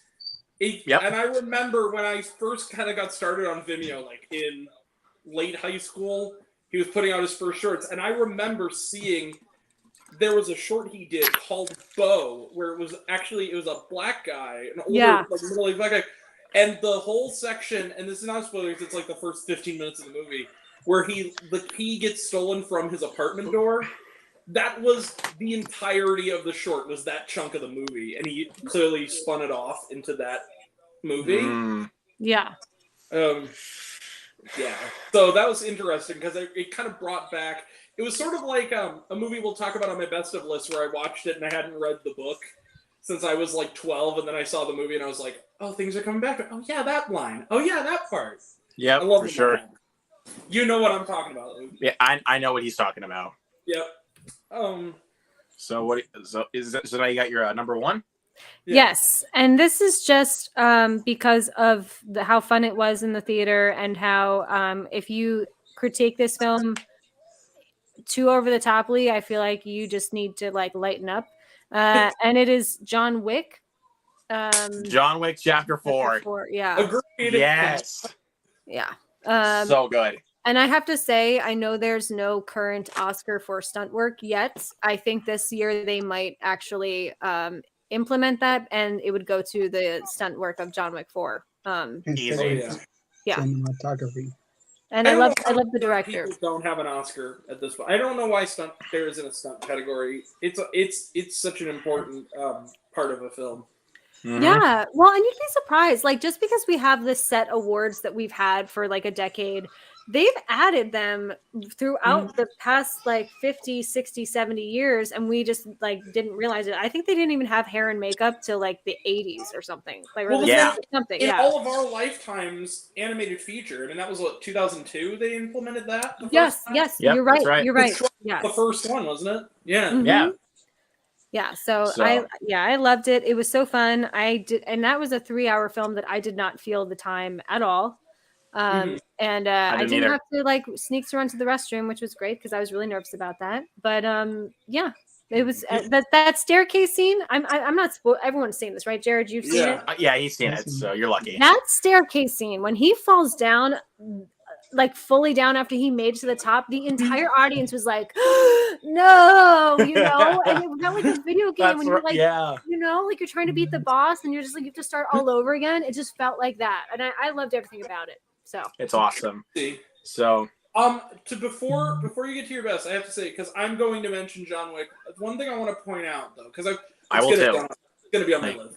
I was going to mention to you, what I really noticed about that scene is how amazing the series as a whole, and this one in particular, is at using the language of cinema to tell a story, because he's on the staircase. There's a ticking clock. It's anxiety-inducing because he's having to fight his way up. He's getting knocked down, getting back up over and over, and dawn is breaking, and the clock is running out, and they're going, and then on top of that, not only is he going to go down if he's late, Winston is too. So he has to get there. I also wanted to point out, Tracy, I believe you were the one who mentioned in my Instagram Live that you missed the post-credit scene. Yeah, I did. Do you want to know what it is? Please it doesn't matter. It came out in March. So after the credits, there is a moment where who's the swordman guy? Donnie Yen. Okay, he's I think he's in Japan, I think, and then what's his name's daughter is walking toward him out of the crowd, and he's smiling like, "Oh, happy day, I'm alive," and then she pulls a sword out, and then it cuts to black, like she's gonna go kill him. Like she promised that she's gonna get her revenge. Yeah. Yeah, little Kill Bill, like when Uma Thurman tells Vivica Fox, was that the actress? I would say A. Fox. I think he says his daughter, right? Yeah. He says like, one day you'll come for me, like in Kill Bill, and everyone thought that was going to be the third movie. That's very cool. I like that. Yep. I don't think she probably didn't kill him, but like they probably either had a serious conversation or they did have a huge battle, or maybe they're saving that for Ballerina. Who knows? I heard a rumor that scene, because Ballerina is actually set between 3 and 4. In Lance Reddick. That was the movie. So what I heard is that they're going to do a Donnie Yen spin-off movie with her in it. I'd love it. That's what it's setting up. I'm here for it. I love him. He's fantastic. That doorbell scene, or like the sensor thing where he's, I loved all of that. And he's like eating ramen, and like I loved his character so much. Guess what? And that ending was so good. Sorry, Jared, I didn't mean to talk over you. Okay. No, you can go. I'm done. His second time. What? This would be his second time being a blind person. A blind? Oh, wait a minute. I thought I remembered what it was. What was the question? I'm so sorry. I think it was the second lead time as a blind person. Oh, yes, because he's on a series that I found out. You're right, Jared. Wait a second. You guys are missing something. That's not what... Guys, come on. Really? You haven't gotten this yet? I'm one with the Force, and the Force is with me. I'm one with the Force, and the Force is with me. I'm one with the Force. Rogue One, darn it. That's what he's getting at. I'm sorry, but I don't care for Rogue One. I love Rogue One. Now, see, that's one of the better. That is not for me. That's a very divisive film, and I haven't seen it, and I'm looking forward to watching it because literally it is like people love it or hate it. So. Oh, I didn't know you hadn't seen it. Sorry. No, that's fine. So. I'm glad to know he's in it. That just sold me because I love him. So. Yeah, but let's see. Ready for your best now, Luke? You want to go? I'm ready. So. All right. So this is gonna be 20 films. So it's quite a bit. So. Yeah. I'll just try to fly. I'll just fly through a couple. I'll just fly through a few of these. Yeah. So 20. Grant's gonna be happy about this one, but Peter Pan and Wendy. That's your number 20? Yeah, I gave it a very low 4 out of 5. Like, yay, Luke! I'm so proud of you. It's a good film. Like, it's not bad. I'm alone in a boat by myself in the middle of the ocean with Robbie Collin of The Guardian. They're like the only two people who really liked that movie. Yeah. It'll be on my list as well. Spoiler. All right, number 19. A fairly recent watch. I watched this film a few days ago. Champions. I finally got a chance to check it out. Really, really, really dug it. It was really good. Not on my list, but I gave that, I think, 4 stars. Also, how long did that last in theaters? I feel like it was in and out because I wanted to see it. It stayed in there for my theater. It stayed in there for at least a few weeks. Like it was a couple weeks. It lasted because a couple weeks. Fine. I saw it in the theater. I know that. I know it was that, and I think Jesus Revolution that stayed in there for quite a bit after Scream 6 and well, no, actually more than 65 because 65 after John Wick 4 came out, 65 was just gone. Like, was it I'm bad? gonna mention I haven't even 65. seen it. Like, Me either. I have, and I'm gonna mention it not on a good list, but I'm gonna mention it. Okay. it's not. It doesn't even look that good now. It's Anyways, not terrible. I know it's not technically this is not a great film, but again, I have this in my 4 out of 5 range, so I'm putting it on the list. Okay. I really don't get the hate for this film, but I'm gonna go ahead and say Ant-Man and the Wasp: Quantumania. Agreed. I like it too. I really enjoyed it. People really hated it. I don't get it. It's the lowest rated MCU film on Rotten Tomatoes. Lower than Eternals? Uh-huh. Which I liked Eternals too, damn it. That's another one. At least I had ambition. That's what I said too. Anyways. I hated the guy in the theater with me, the drunk idiot at my theater who was calling that woman the C word, but other than that. We're not gonna talk about that because that's too deep. Yeah, we talked anyways, number 17. Oof. Grant, you're gonna be mad at me, buddy, for having this one so low on my list. So low on my list? Yeah. Of an Age. Have it at number 17. You know, the fact that it's on your list at all makes me happy enough because I think you're the only other person I know who saw that movie. What is this film called? Of an Age. Of an Age?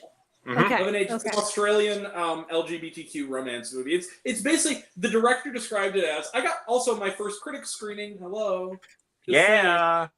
Oh my god. I got to see it early and yeah, that's my Congratulations. dude. Yeah, I got a poster. It's in my basement. I don't have it with me. I'm gonna put it on the wall. But wow. Nice. Yeah, I was on a list. It's no big deal. Anyway, go ahead. Next you'll be at Cinecon. There you go. All right, number 16. Number 16. Megan.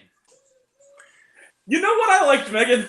Megan was so much fun. Like, it was 4.5 for me. It's so campy and it's very cheesy, but as long as you can get behind how campy the film is, you're gonna have a blast. It's like self-aware, right? So that's why it works. Very self-aware. Yeah. Like, here's the funny thing with me about Megan is that I went into it because think about it. It's first week of January horror film, which is never the good one.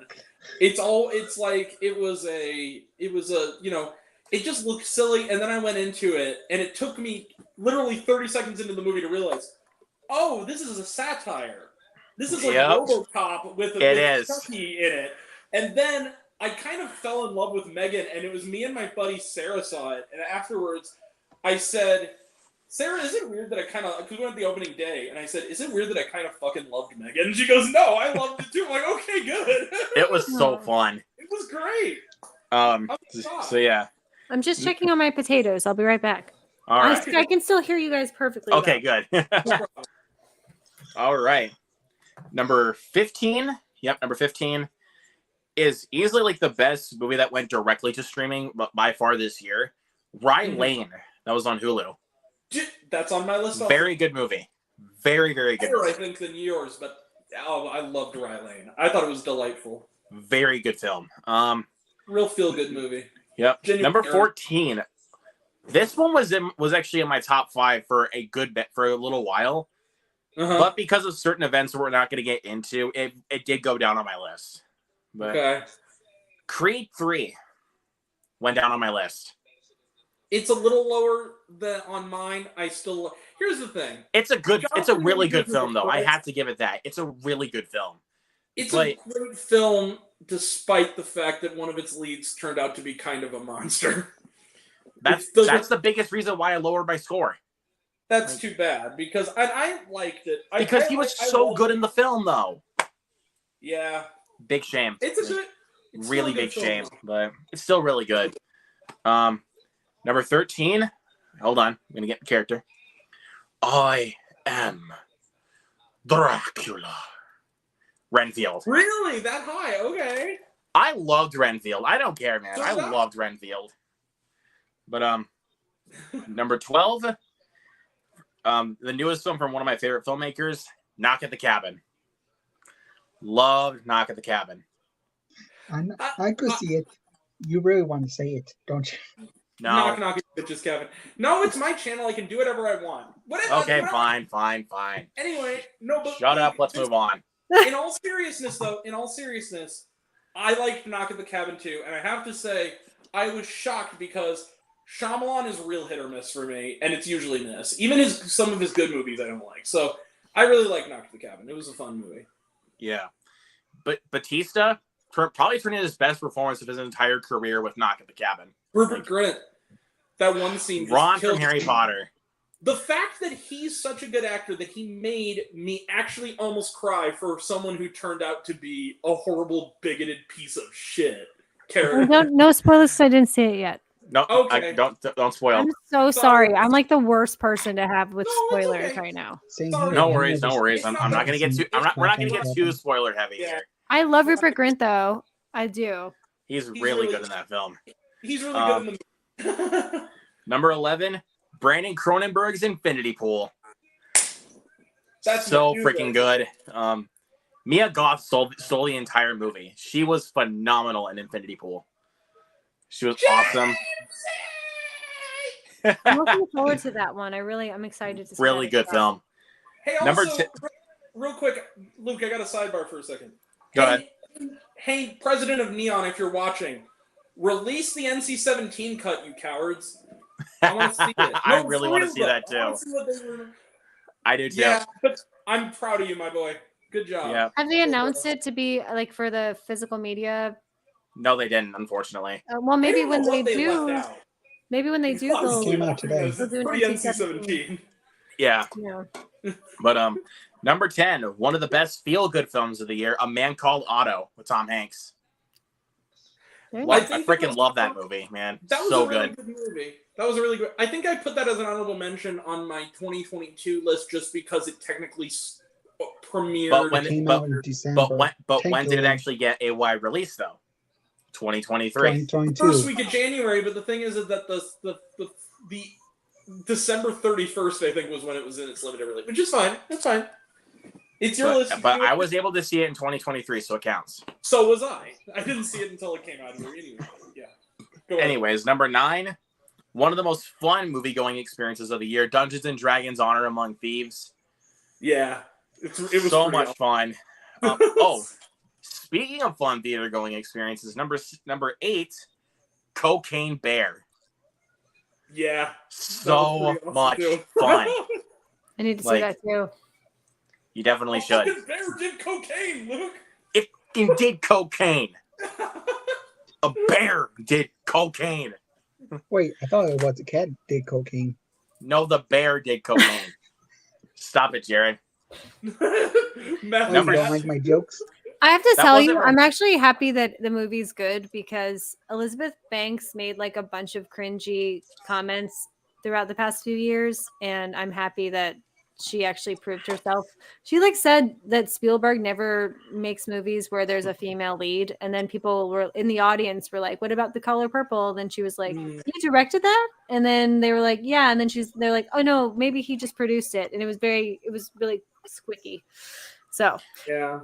But the thing is, like, you really got to suspend your disbelief with Cocaine Bear because the movie is absolutely ridiculous with its concept. It is so ridiculous. It is a B movie, but it's a good B movie. It's a really good very much so a B movie. But see, like I always say, the difference between a B movie and a Z movie is the things that a B movie, the things they do well, they really do well. The Z movie, they try to make it a B movie and it fails. Right. A B movie, yeah. Yeah. Number 7, probably the scariest film I've seen all year. Mummies with the maggots now. Yay! Evil Dead Rise. So freaking creepy. I had the most amazing dream that I cut you all open and crawled inside your body so we could be a happy family forever. No. With the eggs. Oh, no. Oh. No.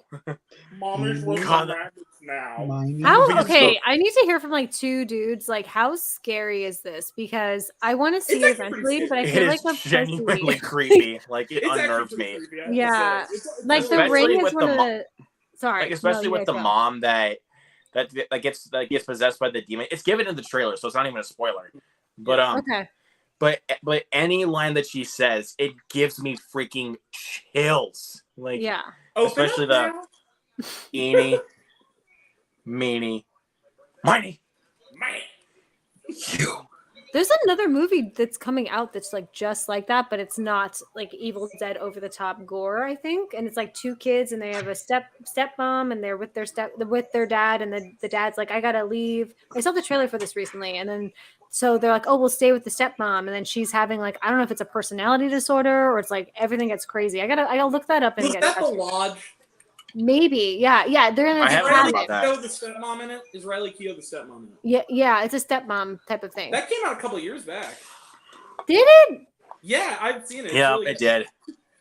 Wow. I'm sorry. I don't know why It's I saw all that right. as a No new worries. trailer. Yeah. But number 6, probably I'd say contention for the funniest film of the year, Ben Affleck's Air. You know, yeah, Air's on my list too. Spoiler alert. And if anybody has Amazon Prime, next Friday, May 12th, it is landing on Amazon Prime. So keep your eyes peeled for it. Thank you. Yes. And I'm definitely going to be rewatching it for sure. It's so good. The way that Chris Messina threatens Matt Damon's character is the most graphic. I can't even say it on YouTube. And hilarious thing I've ever heard. I'm like, holy shit, man. Yep. Now, I have a question for both of you regarding that film. Do you think it has Oscar potential? Potential, yes. Yeah. Here's the thing. For sure. Most years, I'd say I think no it should. because I think it's that good. I will say most years I'd say no because of how early it is in the year. But then again, Everything Everywhere just sweep the Oscars, and that came out in March last year. So Yep. Anything's possible. That's right. So, number 5. One of the most gripping films I've seen all year, Missing. Agreed. That also is on my list somewhere. Great film. Yeah. I think we should do a watch. And a great sequel to a great original. Yeah, Storm Reed is going to be a name on the rise, dude. She was excellent. She was great, and she was mostly, for a lot of it, she was kind of her. She was like a one-woman show, really. I mean, it was really just she was, man. Kind of like John Cho in the first one, where it was like the whole for movie sure. was really just her. Yeah. Yep. Number 4, not going to be any surprise to anybody, but the best horror film I've seen all year, Scream 6. So awesome. There's never been one like me, Gail. and just that, and I can say it now because all 4 of us have seen it now. The killer reveals at the end, minus the second reveal, were actually really shocking to me. Like, you know what? I liked the real. You know what's funny? I was really talking about Ethan's reveal. His reveal I thought was very, very obvious. Okay, when they have that scene in the, I'll just say it because it's been out like at least a couple months. When when they reveal who done it, the people who did it. My friend said, yeah, my only flaw was that I thought it was underwhelming. I'm like, and way too campy. I'm like, have you seen the other Scream movies? It is campy. It's always campy. It's supposed to be campy. It's supposed to be funny. It's supposed to be exactly ridiculous over the top. But the thing I found weird about the first killer reveal, he wasn't even wearing his Ghostface costume.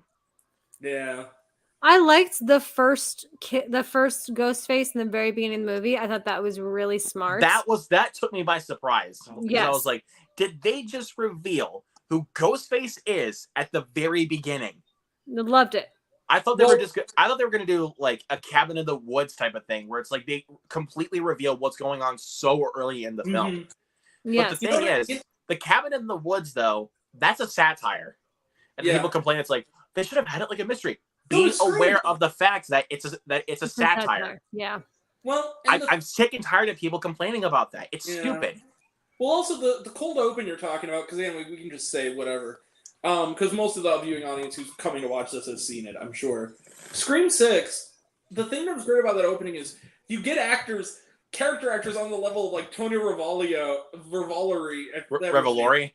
Yeah, Revolori. And Samara Weaving. and you put them on the poster, and then it's like, they pull a Scream 4 where there's just a fake out. And you just see like, she kills it. And then that was so funny. One of the best lines of any movie all year.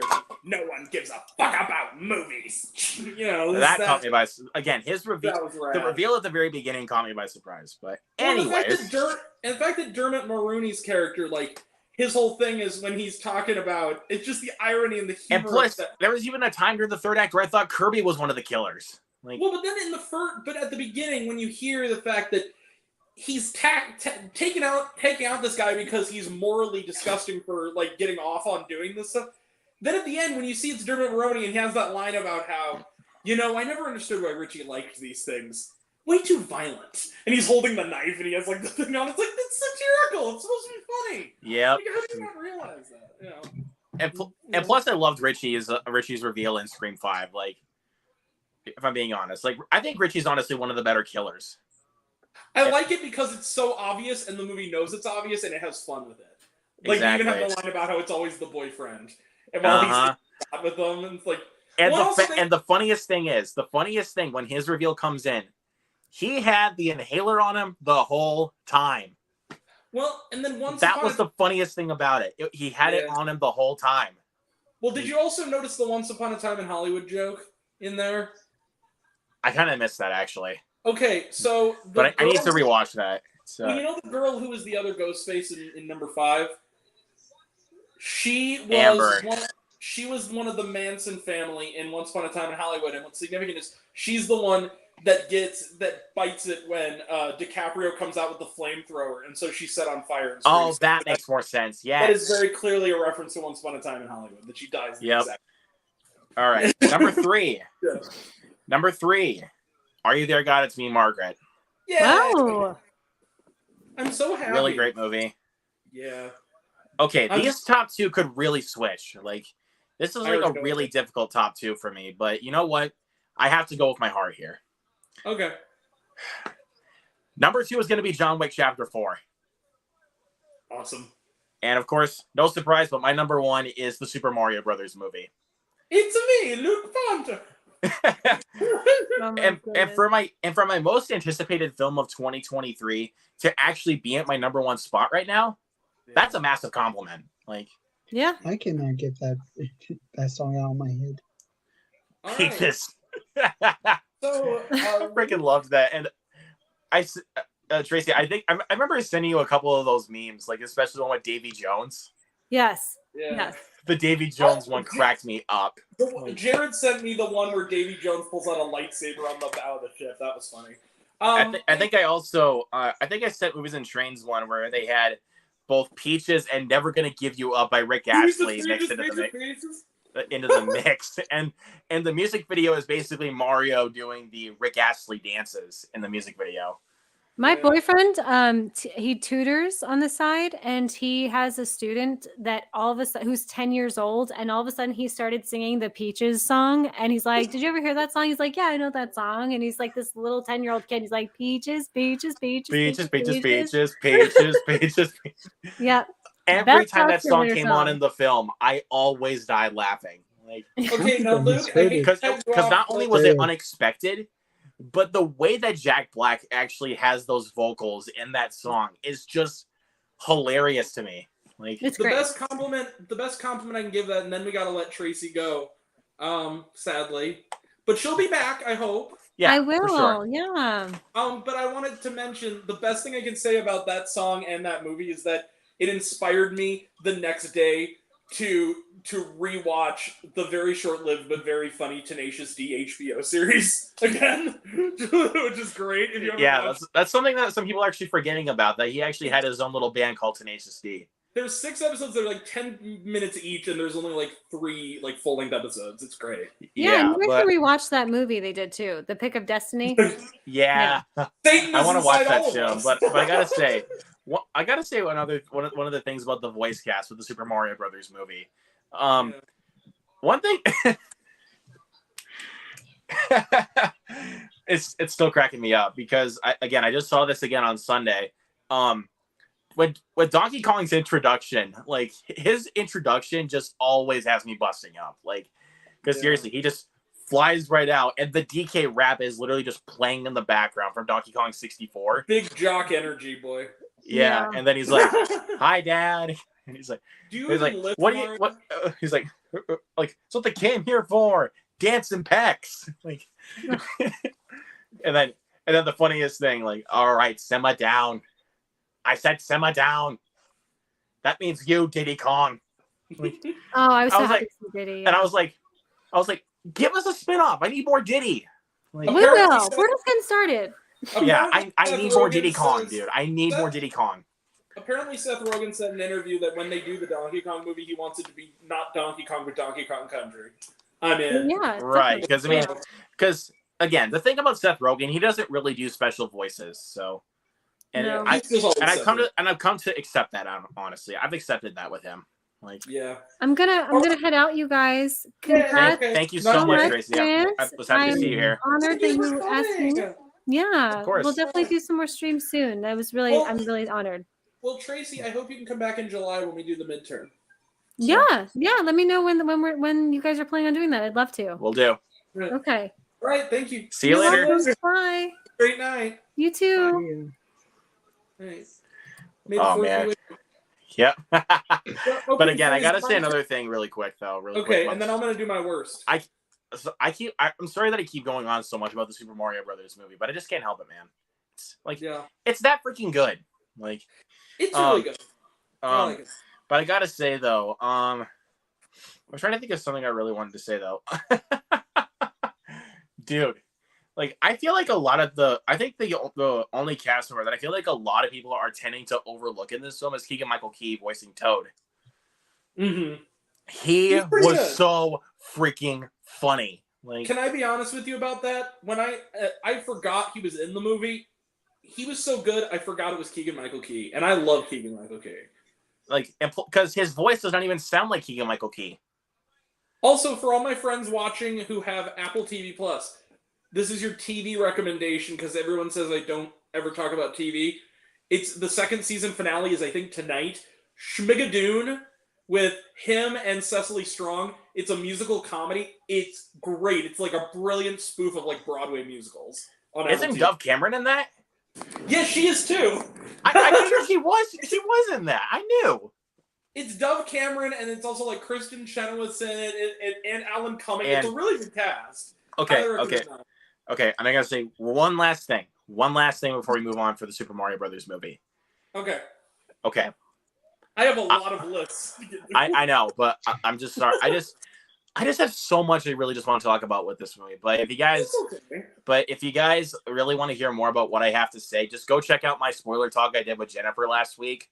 And also go check out my full in-depth review of the Super Mario Brothers movie. But I have to say, what? Peaches, bitches, oh yeah. But anyways, I was going to say, I'm honestly getting tired of people still complaining about Chris Pratt voicing Mario. Here's the thing, though. It's a movie, not a game. Well, and they at least acknowledge it in that really clever way with the like I always. Oh yeah.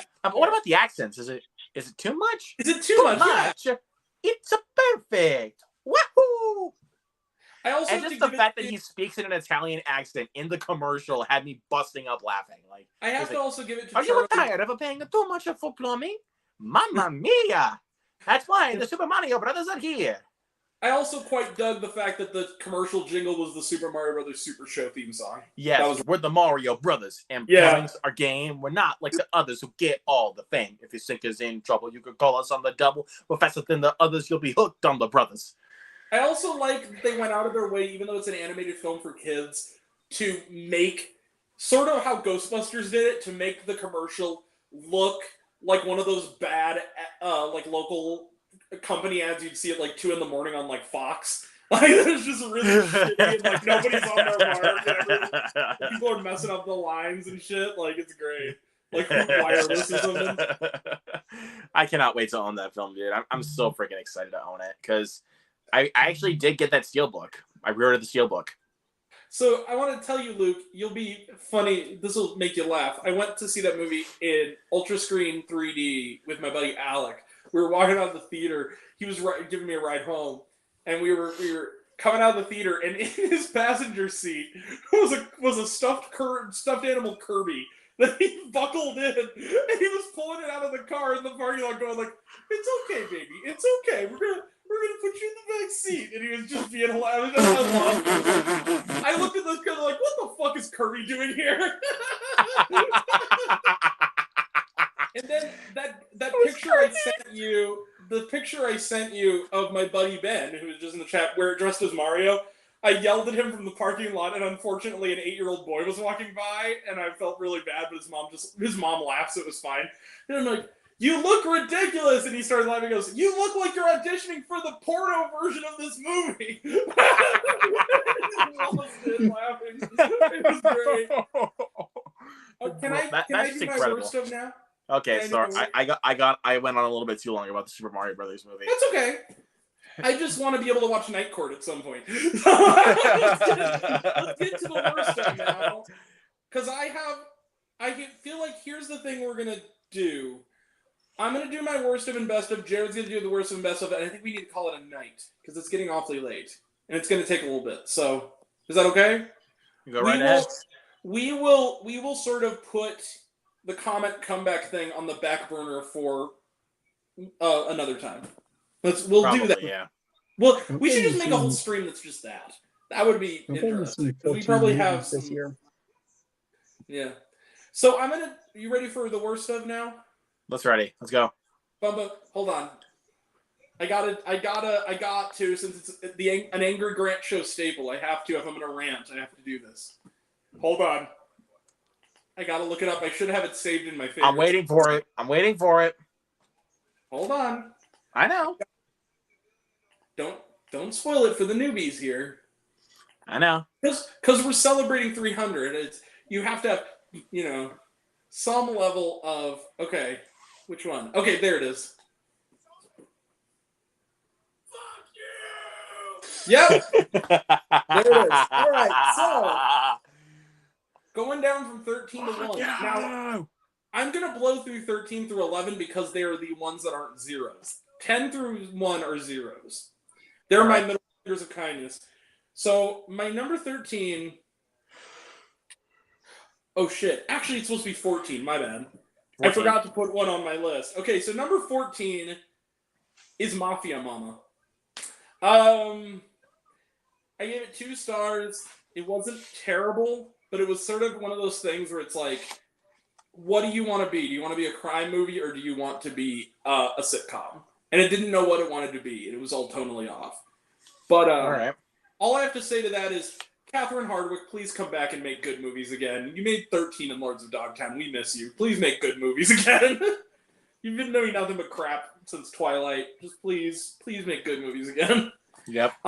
Number 13. Real quick, let me double check and make sure I got all these listed. Silly me. If I didn't just put in my April movie rundown, I would have completely forgotten about Mafia Mama. So hold on. Let me just double check all the 2s are in their place. And all the... Okay, yeah, everybody's in their place. So actually, I'll just do a dishonorable mention because it's one of the... Clock. I watched that yesterday. It just kind of didn't live up to its potential. No, I'm gonna check it out soon. It's okay. I mean, you might like it. 14. Okay, 14 was Mafia Mama. Number 13. We mentioned it earlier. 65. I was in Dinosaur Times. I spent a week in Dinosaur Times. 5 days, fucking fighting dinosaurs. Yeah, it's 65. So, how the hell do you make a movie with Adam Driver with a laser gun fighting dinosaurs so goddamn boring? Like, it's really dull. It does not even look that fun, man. It should be. You should have that in the pocket, though. I mean, that's such a great premise and a great lead to have, and then it was lame. Number 12. The best thing about it was the poster. Marlowe. Grant. I love Grant. Neil Jordan. Yeah. Oh, I feel so bad. Look, I still haven't seen it yet. I want to give this so much chance though, because the trailers made the film look so freaking good. That's the thing, is so the trailers did make it good. I'm not going to spoil it because there's really nothing to spoil, but I'll say this. The trailer was all right. The poster was really good. I don't know if there was some tinkering. Dude, the trailers sold me. Yeah. And I love a good whodunit. Well, that, and then also Neil Jordan directing it. I mean, he's done some good movies. Also the fact that Liam Neeson's in it. I love Liam Neeson. Right. Oh, but also Ratcatcher 2 from the Suicide Squad's in it. Yeah, and she's barely in it, and she's actually not giving a good performance, and I don't blame her. It's the writing. Yeah, it's the writing and the direction. Because the thing is about it is that it's a movie that I didn't hate for the because it was critically reviled. I think it's at like 7% on Rotten Tomatoes. The thing is that I didn't have the venom toward it for a couple of reasons. One, I think it's not a well-made film, but it does somewhat. The Neeson's always good, and then every once in a while there will be a really good scene. Like Alan Cumming has a couple of good scenes as this sort of over-the-top bad guy. You got Jessica Lange has a couple of good scenes. She's always terrific. But it just, first and foremost, it was kind of weirdly racist and misogynistic. Kind of, because they portray all the Latinx characters like stereotypical Mexicans, and it was kind of awful. And then and then they linger over like nude women who have just been like brutally murdered and like for no legitimate purpose. It's just to show it, just to be disgusting. It's pretty fucked up and bad. But anyway, it's not the worst. Why did you do that to me? Now I don't want to watch it. I'm sorry, Luke. This is the moment to talk about these kind of movies. I forgot I still need to give Jared the digital code though. You guys might like it better than I did. Because I think the thing is that I can't help but notice things like that when I see them. They detract from the experience for me. They just distract you. Yeah. Okay. But moving on. So number 11 is the best worst movie of the year. The Devil Conspiracy. I saw this with friends. We were all by ourselves in the theater, the three of us. That is the ideal way to watch this. If you're by yourself in a theater, you're going to be pissed off. But if you're with friends, and some of them might be a little bit high, which I think at least one of my friends smoked. But you will have. I was actually gonna say, I'm sorry that I keep sidetracking you. It's okay. But I was gonna say that I actually do own some 2023 releases on Blu-ray. Okay. Is it okay if I show them off? Sure. Okay, so a couple of them are on my list for best of. So, of course, missing. Awesome. A bear did cocaine. Nice. You knew I was gonna buy this bad boy. Yeah, I gotta charge this puppy. Hold on. All right. I'll do this. You're gonna see out my nose for a little bit. No, you're good. Yep. But also this was in my top 10. A Man Called Otto. It's a good movie. So good. Oh. Coming to Netflix. Oh yeah, it's coming to Netflix. That's right. Watch along, maybe. Does Sony have a deal of some kind? Because Bullet Train was on there for a while too, wasn't it? Yeah, Bullet Train was on there. Where the Crawdads Sing was on there, and now Which I Want to Dance with Somebody's on there. They had a deal back in 2021. Okay. I actually liked I Want to Dance with Somebody. I thought that was a good movie. I liked elements of it. Ultimately, I think enough to recommend it, but only just. So I'm pretty sure that they're gonna have 65 on Netflix. Yeah, that's probably the idea. And that's when I'm going to watch the movie. Is when it hits Netflix. I have to say that's kind of the ideal place to watch it is Netflix. Anyways, yeah. Next one. I know you would have had this one as an honorable mention though, but because not to be too overbearing here, but Grant, I know this was in your honorable mentions of 2023 list on Letterboxd. Yep. Magic Mike's Last Dance. You know what? I'm going to mention the honorable mentions. So I'm glad you put it there. And another one. I genuinely love that movie. Megan. Yeah. And I actually did enjoy Magic Mike's Last Dance, surprisingly. I did not think I would actually like that movie. I think it's the weakest of the three, but the first two are so good that it's not a negative to the third one. I didn't. The second one was fine, but I really liked the first one. I really enjoyed. So do I.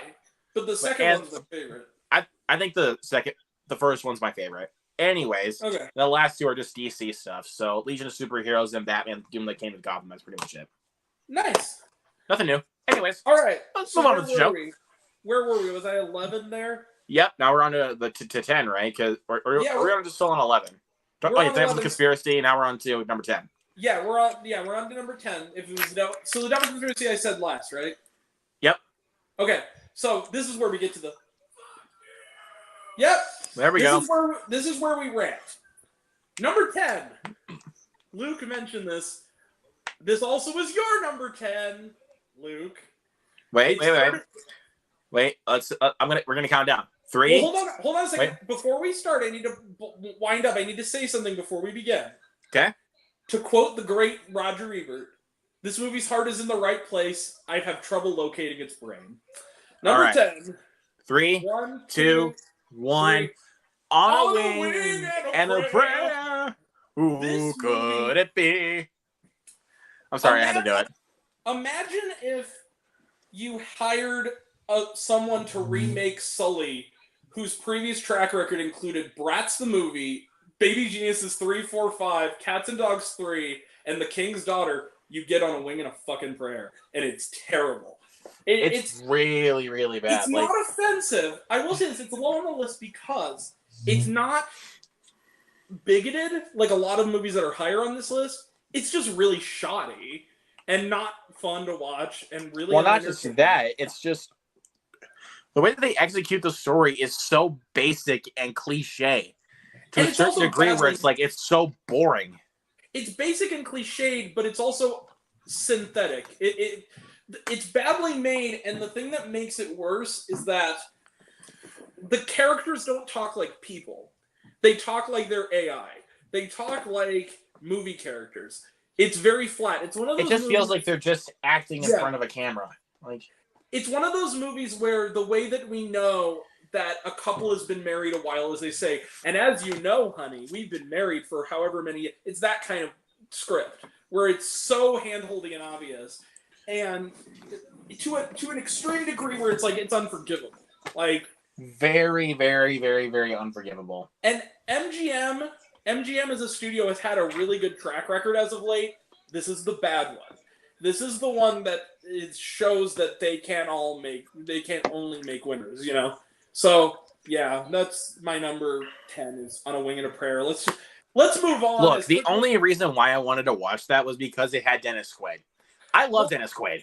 Like, yeah, and Heather Graham, who's always been a crush of mine. I was morely thinking Dennis Quaid, to be honest with you, because ever since I was a kid, I was always a big fan of Dennis Quaid. Like, here's the sure sign how bad this movie is. My mother told me that she was going to watch On a Wing and a Prayer, and I told her, that's a horrible movie, you're not going to like it. She texted me later that night, and I said, what did you think? And she said, I didn't last 20 minutes, I turned it off. And she never does that. So, okay, Movies and Trains wants to join. Well, yeah, okay, sure. We're taking a little bit. So anyway, moving on. My number 9, Jared, I'm sorry. I know you're the resident anime fan. I'm really sorry, but you'll be happy later, I promise. Number 9 is Sword Art Online, Progressive, the movie, Shurizo of Deep Night, or whatever long, boring, stupid title that was. What? I know he hasn't seen that, but I know he probably would like it though, because he's a big anime guy. Okay, I'm sorry. This was exposition dump the movie. It was basically like, imagine Ready Player One if it had no real world stakes at all, and it was or imagine the second act of Quantumania without any stakes. Like, you know what? I think I said it best in my review when I said, and I got some people who were like, "Oh, that's funny." I'm like, I was serious. It's like that video. This is going to age me immediately. It's like Leroy Jenkins if Leroy Jenkins never showed up. That's this movie for 2 hours. You're just listening to them talk about battle strategy. You say you haven't seen the show? I have not seen the show. This was my introduction to the entire franchise. I knew it existed. That's the problem. If you see if you watch the series, you might like it more. I know, Jared, but here's the thing. My job is to review movies, not read the source material. If I don't want to. The movie should work on its own. Like, the thing, I've never seen a lot of Demon Slayer, but I loved Mugen Train because it worked on its own basis as a singular experience. True.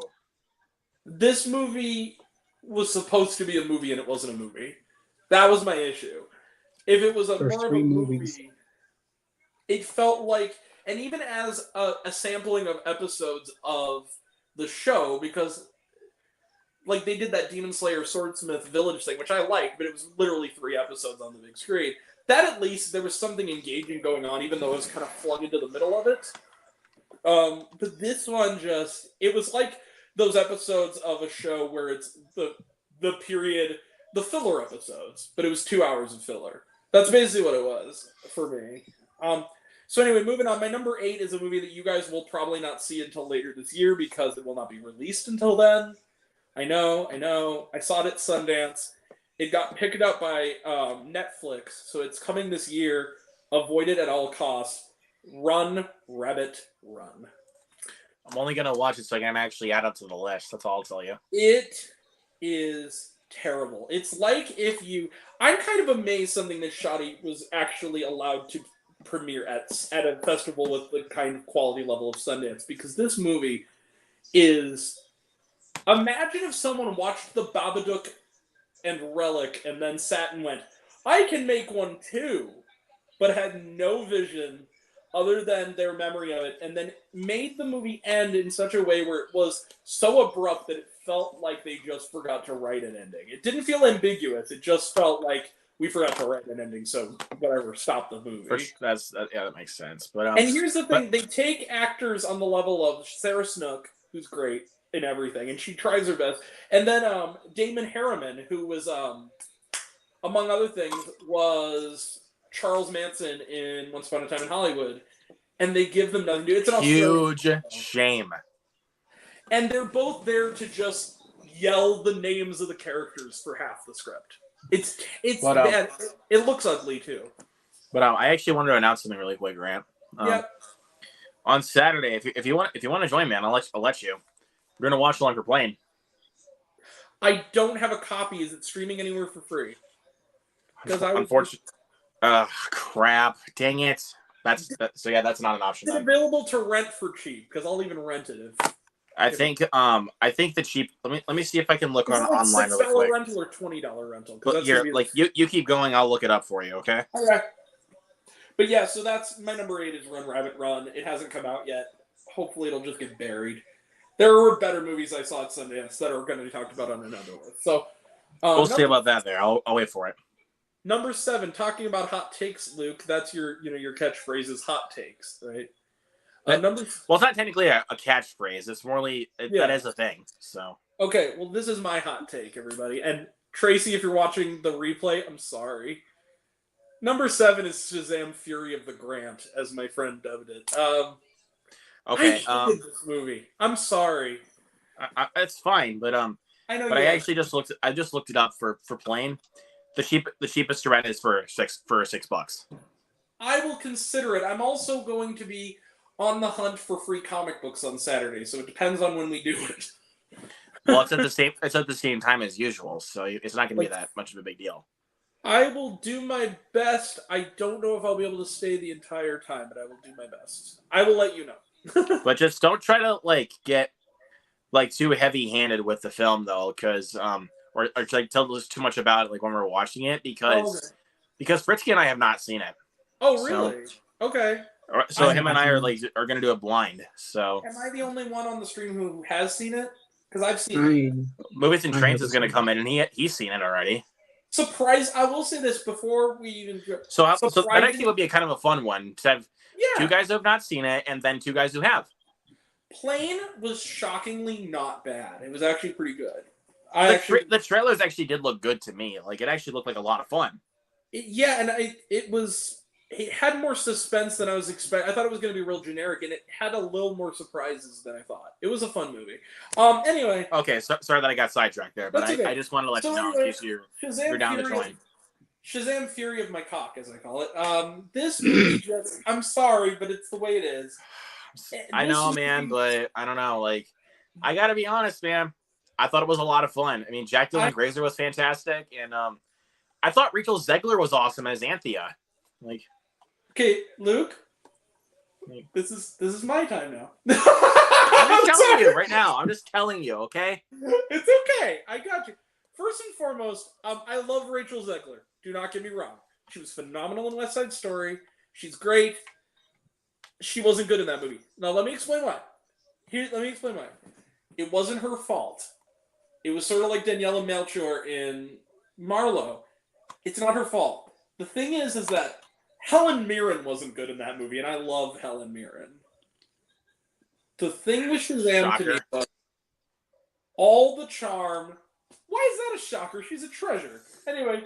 I know. Like the way that you tell me that, like saying she's not good in the film, despite how good of an actress she is. That's the reason I was like, shocker. Okay, fair enough.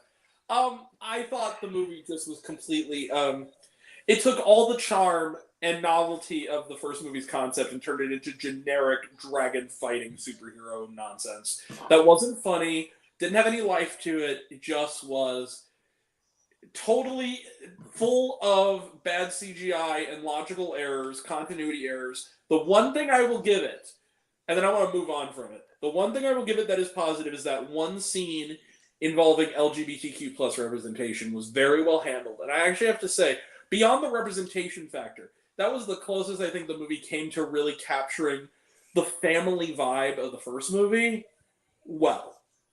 But that's it. Like, there really, for me, was nothing else. And the movie bombed at the box office. It did, and I'm not going to cry about it because I said it in my review and I stand by it. They need to reboot this character. I love Zachary Levi, but he can come back if he wants, but... At the box office, it did worse than Morbius. Morpheus, drinking a 40 in a death When fast. clearly Shazam is actually technically a better movie. Sorry, Grant. Okay, Shazam is technically better. I'll give you this. Personal enjoyment factor, it's worse for me. But on a technical filmmaking level, Shazam! Fury of the Gods is slightly better than Morbius. I will give you that. But, that being said... Slightly, dude? Really? Yeah, it's my opinion. What of it? I understand that, but... Yeah. Dude, that's the thing. I'm giving you a hard time on it. The memes weren't as strong. What up? Hey! Hello, ladies. There's my brother. Hello. What's up, buddy? So we were METHOP, talking about our man. work. METHOP, We will man. loop you in. In fact, we will loop you in because we're doing our worst and best of the year so far. So I am on my worst. Luke did his worst and best. Tracy only had like 5 movies, so she went. So numbers. I'll just fill them in. 14 is Mafia Mama. 13 is 65. 12 is Marlowe, 11 is The Devil Conspiracy, 10 is On a Wing and a Prayer, 9 is Sword Art Online Progressive, the movie Shritters of Deep Night, 8 is Run Rabbit Run, and number 7 is Shazam! Fury of the Gods. Those are my worst so far. All right, I'll just give my 10 through 7 then. Hang on. Well, actually, we're going to do all our lists separately, and then we're going to move from person to person. Okay. All right. Yeah. So because I already did mine, so. Yeah, it's cleaner that way, so we're not talking all over each other all the time. Like it's a little more smooth getting it. That's what we did when I did after a certain point in the stream when I did it last year, and it kind of worked out. So Shazam! Fury of the Gods, like I was just saying, it just it was as bad as the first movie was good, and considering that I loved the first movie, it showed how much I hated this one. Number 6, Luke, it was also yours. Pitch Perfect with gospel singers. Praise this. Yes. Praise my ass. There's nothing praiseworthy about this AI-generated piece of shit. There's no... It kind of felt like the director was just like, yeah, let's make a title where we actually tell people what to do with this movie. If it wasn't Universal putting it out, I would say that Universal should sue because it's so similar to Pitch Perfect. I'm all the way down to character type. Like, it's so baffling. There's the overweight wisecracking sidekick. Got it. There's the uptight, stick up her ass mean girl who doesn't like that the other girl is remixing their shit and is really uptight. Pitch Perfect. There's the girl who doesn't want anything to do with being part of a musical club and is convinced by her father to join. Like Pitch Perfect. There's the two... That movie is beat for beat Pitch Perfect. It is. There's 2 on the side. There are 2 comic reliefs on the sideline commenting on the action.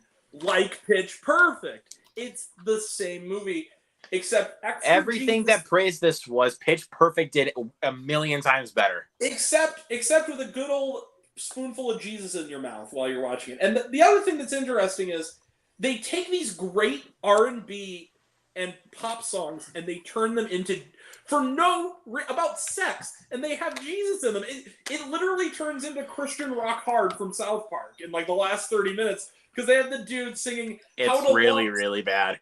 How to Love by Lil Wayne, which is inarguably Lil Wayne's best song, and it's about being in love with a sex worker, and they turn it into How to Love Jesus, and it's like, you gotta be fucking kidding me. It's so freaking bad. Jesus. Look, I mean, I'm gonna be honest. Like the film, that's underrated. Look, man, I'm gonna be honest about the film. Like, the reason why I gave it a 1 out of 5 was because it actually had some good ideas. Like, I disagree. It had some good ideas to actually throw in there, but the way that they do it is just baffling to me. And it's just like, like the approach they were trying to take this story. Like, I liked the way they were actually going to try to do it, but the way that they did it was just baffling to me. And it was just like and the whole time I was watching this movie, I was like, it's Pitch Perfect all over again.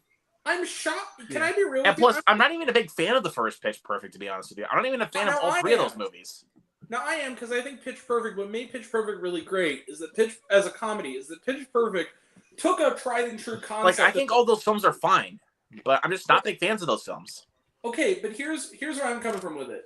What I liked about the first Pitch Perfect and why I think it deserves its status as sort of a cult classic is because the first movie, what it did was it took a simple premise we've seen before, the underdogs putting on a show thing, and it gave it a really kind of warped and funny sense of humor added to it. And This, my issue with Praise This is that it doesn't... The thing that I have a problem with Praise This is that it kind of reminds me of like when High School Musical 3 came out, and that Christian company did, or it was the Asylum, did Sunday School Musical. And it was the exact same movie except with Jesus. It's basically this movie, except for some reason, I guess it was going to come out in theaters because it's Universal Pictures in association with Peacock, so I'm guessing it was going to come out in theaters and it got delayed by the pandemic or something, and they just put it on Peacock. I don't know. But the fact that they just shoehorned it on Peacock, so it just tells you all you need to know about this movie.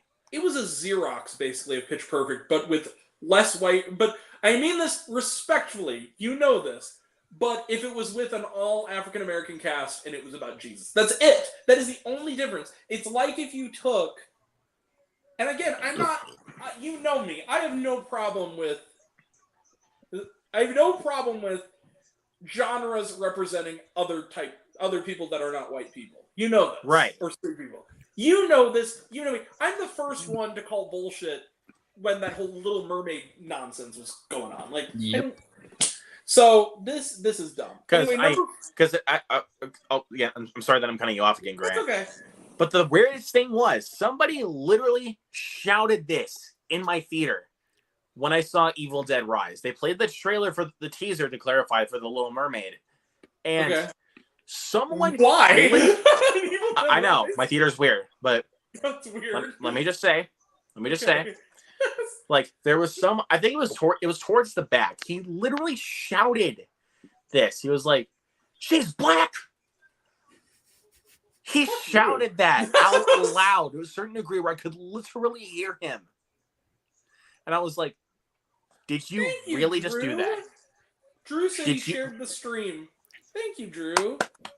Thanks, Drew. Yeah, thanks, man. But again, dude. And then when the trailer for Indiana Jones and the Dial of Destiny played, which, by the way, that movie's going to roll. Legit good, by the way. That movie's going to be good. I have no doubts in that movie at all. Like, I have no doubts. I don't think I've seen that trailer in my theater before. I got the first trailer for Indiana Jones. I might have seen it once or twice, but I'm seriously, this again, it was the same guy. I'm sorry, but it was the same guy who shouted like when the Little Mermaid did, like when she appeared in the teaser. When the title appeared for the film, he literally shouted, "What the hell is Indiana Jones?" He shouted that, and I was like, "Bro, have you been living under a rock?" He's trying to make his friends laugh. Well, not just that. I'm like, dude, have you been living under a rock? Like, no. Because seriously, if you do not know Indiana Jones, you've seriously been living under a rock. He's being a shitster. Luke. I That's know, what but we at the call same it. time, though, he's considerably living under a rock. Okay. Anyway, Everybody knows what Indiana Jones is, dude. Everybody knows it. The reason I bring up also The Little Mermaid is because apparently the sister of the girl who's playing Ariel was the lead and praised this. Okay, So, but I'm sorry that I had to. I just wanted to tell that story since you brought that up. That's fine. Anyway, moving on. I just had to tell that story as soon as you brought it up, man. I had to. We've crossed the 2-hour mark, everybody. I just want to point that out. We haven't even gotten halfway through this. So let's try to Let's try to speed this up a little bit. Yeah, a little bit. So number 5 is a movie that when I reviewed it, I mostly reviewed the director. I still hate this movie. I actually have become friends with the director, which is insane. But I gave it 0. I stand by it. I hate the movie. I like the guy. His Only Son. It didn't belong in a movie theater. It wasn't a movie. It was an infomercial for this low-budget sort of Christian film studio.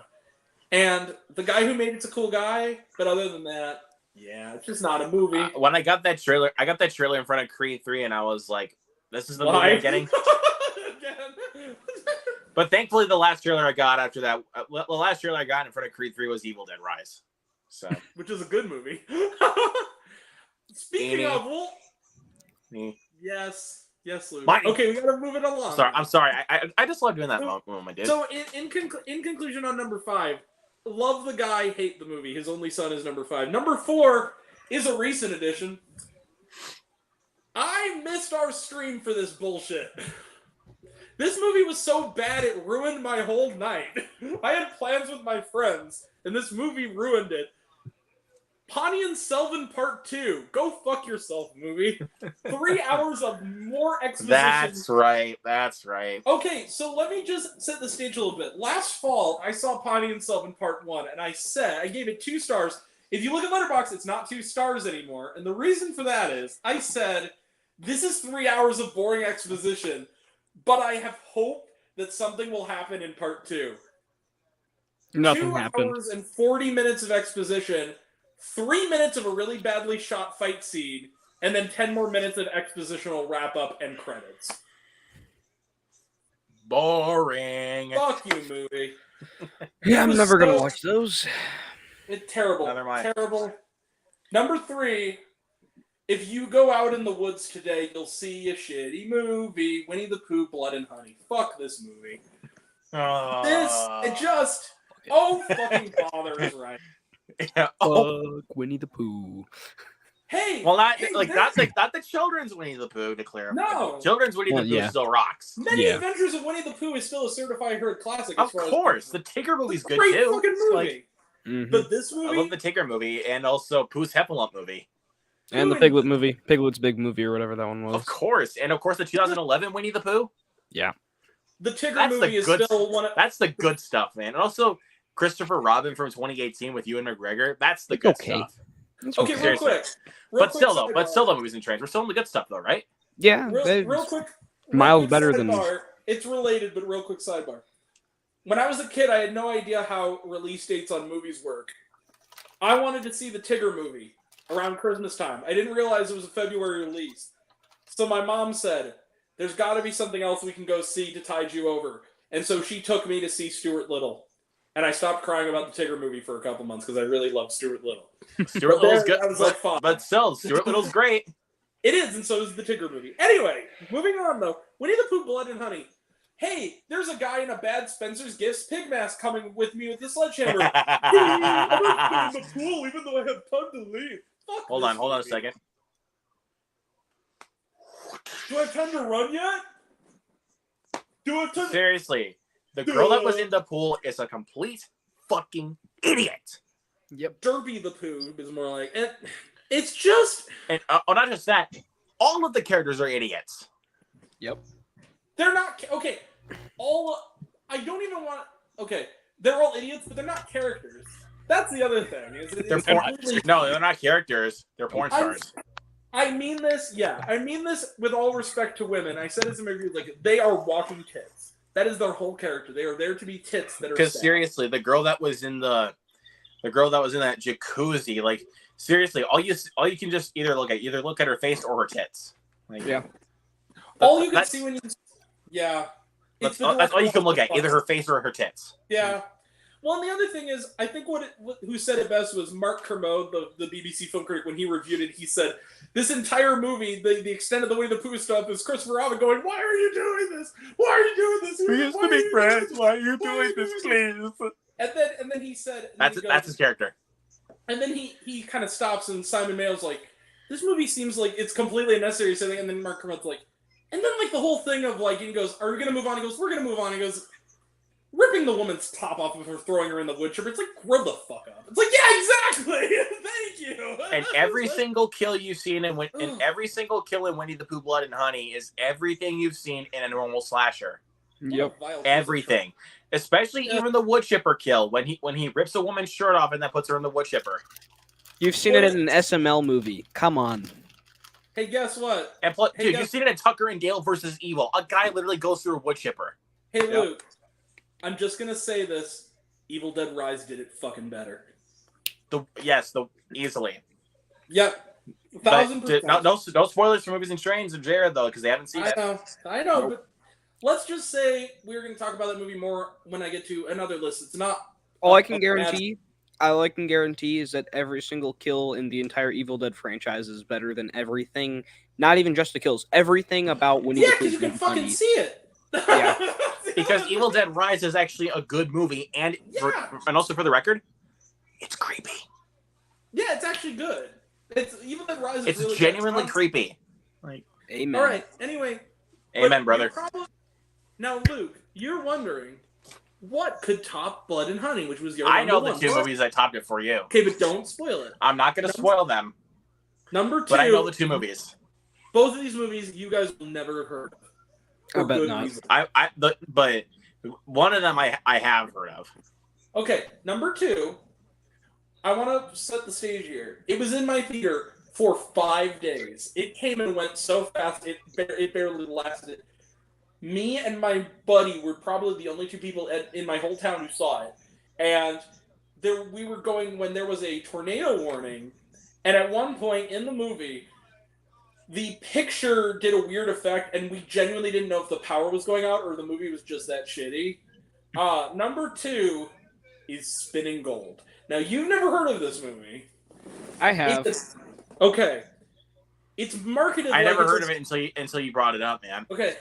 The most recognizable names in the cast are Jason Isaacs and the dude who played Win on Supergirl. I'm not even kidding. And he's like the main character. The movie is shoddily made, but that's the least of its problems. This is a movie that is 2 hours and 20 minutes. It is directed by the children of the subject. And what the movie is about this record producer who discovered all these great artists in the 60s and 70s, like Donna Summer and Gladys Knight and the Pips and Kiss. And what it says is, hey, look, our dad is exploiting all these black musicians. Hey, look, our dad is exploiting Kiss. Hey, look, our dad is raping Donna Summer. Isn't he awesome? For 2 hours and 20 minutes. Fuck you and fuck the people who made that movie. That I'm face. going to eat my pretzel in silence now. Yeah, exactly. That's the only way you can react. My friend... I was just laughing at your face, Movies and Trains, don't worry. For the first half of the movie, it was me and my buddy Ryan. The first half of that movie, we were cracking each other's... It was when it was so bad, it was kind of fun for like the first hour or so. And I was showing you that clip. You guys seen that clip? It was on Vine a lot, where it's the two guys. I think it's out of some kind of. It's the acting scenes in some kind of porno. It's like a gay porno, but it's like the two guys, and it's like, I should have left you on that street corner when I had the chance. And he goes, but you didn't. That thing. Okay, I'm showing that clip. Like all the acting is like that because the guy in it, the way he acts in it. Every time he's near a man. And again, if that's who he was, I'm fine with that, but that's not what they're intending. When he's talking like Gene Simmons and all these people, he's looking at him like he wants to fuck him. Like in every single scene, and every scene we were watching it, half the movie, you could ask Ryan, I said, and then they banged. Because every scene could literally just be, and then they banged. I'm cringing right now. It is the one of the worst things I've ever seen. And then it's a movie that at the end, if it's spoiler, I don't give a shit. At the end of the Go movie, ahead. if it wasn't bad enough that basically they made it look cool, that he exploited and sexually exploited in some cases a lot of these people, and was also openly racist toward Gladys Knight. If that wasn't bad enough, it ends with him walking off into a heavenly light in an all-white suit when his character dies, and he looks into the camera, and also the whole movie, he's trying to do that Wolf of Wall Street fourth wall Scorsese thing, but he's doing it wrong because he's not looking at the camera. He's looking off. He's not even looking in the right place. And he looks in the camera, and he goes, and then I died of cancer. And I was behind the soundtrack of your lives. And if I could do it again, I wouldn't change a fucking thing. And then he walks down, and there's Donna Summer, and she's serenading him with Last Dance. And then he starts singing it to her, and then he walks off into a heavenly light to proceed with and then that's not even the half of it. The credits roll, and then we proceed to have a extended musical number of an original song for the movie where they interpolate parts of the songs, like Last Dance, Rock and Roll All Night, and I literally, you can ask Ryan, I'm like, you have hit the core of the earth levels of low, man. That movie was disgusting. I hated it. Yeah, my number one, fuck that movie and fuck the people who made it. Speaking of, number one, I got bombarded with horrible, evil, nasty, death-thready comments for this. I don't fucking care. You guys who like this movie and who made this movie, who genuinely like this movie and are intelligent people who aren't just being hoodwinked, you suck too. No, I'm sorry, I'm gonna say it. You're wrong. You're a wrong person. Number one is Nefarious. I fucking hated this movie. This is it, people. This is the top of the heap. That's the one I've heard of, by the way. This is like the neo-Nazi manifesto as a fucking movie. It is like anything that is not extremely close-minded, conservative, evangelical nutcase is evil. Everything. It's like, okay, and someone mentioned this in a review, and I'm like, that's right. I knew I was in trouble with the last trailer they showed, which is for a movie. The trailer is not online. It is a teaser trailer for a movie they're doing next summer called The Last Patriot from the same filmmakers, and it is a movie that the whole of the trailer is just dark screen text saying, in 1918 they took our guns. In 1933 they took our guns. In 2024, they'll try to take our guns. Trails off. Not this time. The Last Patriot. American flag. All I can say that is, you'll never take that while I'm alive. It's like you really want people to you really want to encourage people to cause violence in the street, don't you? You fucking bastards. And you know what made the only good thing about this experience? You know what started the trailers? Because I don't think we get 7 or 8 trailers. Was the red band for Evil Dead Rise. Yeah. And I loved it because we were full of freaking MAGA hat wearing douchebags who were just going oh my word. And it was funny because it was actually the Monday before I saw Evil Dead Rise, and I'm like, even if Evil Dead Rise sucks, it's going to be better than this. Because at least Evil Dead Rise won't tell me that I should be a Nazi. Probably. Mommy's with the maggots now. Mommy's with the maggots now. The thing is, creepy.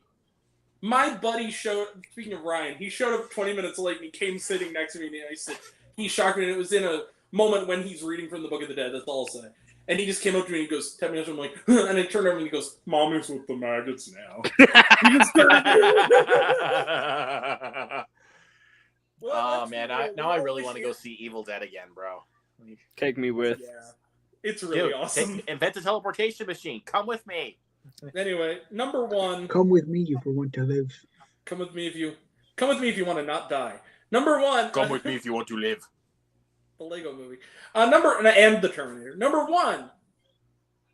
So anyway, Nefarious. It's the movie that says if you support Planned Parenthood or you've had an abortion, basically you're going to hell, and so is your unborn child. In fact, they're already there. If you are I didn't catch that. If you like movies or watch liberal news, you're going to hell. That is liberally made films. If you know what, I didn't catch that either. Grant, you know what? What? Now that you tell me that movie's going on my list now. Like, you can't do that. You have to actually. I can do that. Yeah, okay, Becca did that. She did that with Nefarious. Hey, dude. If you're gay, it also says if you're gay or trans or non-binary, you're going to hell. Oh my god! If you don't think Glenn Beck is the only news show to watch, you're going to hell. I'm serious. This is what the movie. Also, not only is the death penalty a good thing, but if you not only should you send someone to death, lethal injection isn't good enough. You should give them the electric chair. And then, if that was enough, not only give them the electric chair, but not even give them the dignity to give them a last fucking meal. And also, you should have the climax of your movie be a lingering shot that goes on for 10 minutes of them electrocuting a man to death. Fuck this movie. Fuck you, and fuck this movie, and fuck the people who made it. That is just that's go fuck yourself. Because my turn yet? Because of everything you told me, dude, that's gonna go. That has to immediately go on my list. Like, I want to give you guys a gem. So the last movie, I've also seen these two gentlemen. Yeah, of course they're two older white guys. Their last movie was a movie called Unplanned, which I was dragged to before I became a movie reviewer. That was the one that basically depicted Planned Parenthood as like a horror film.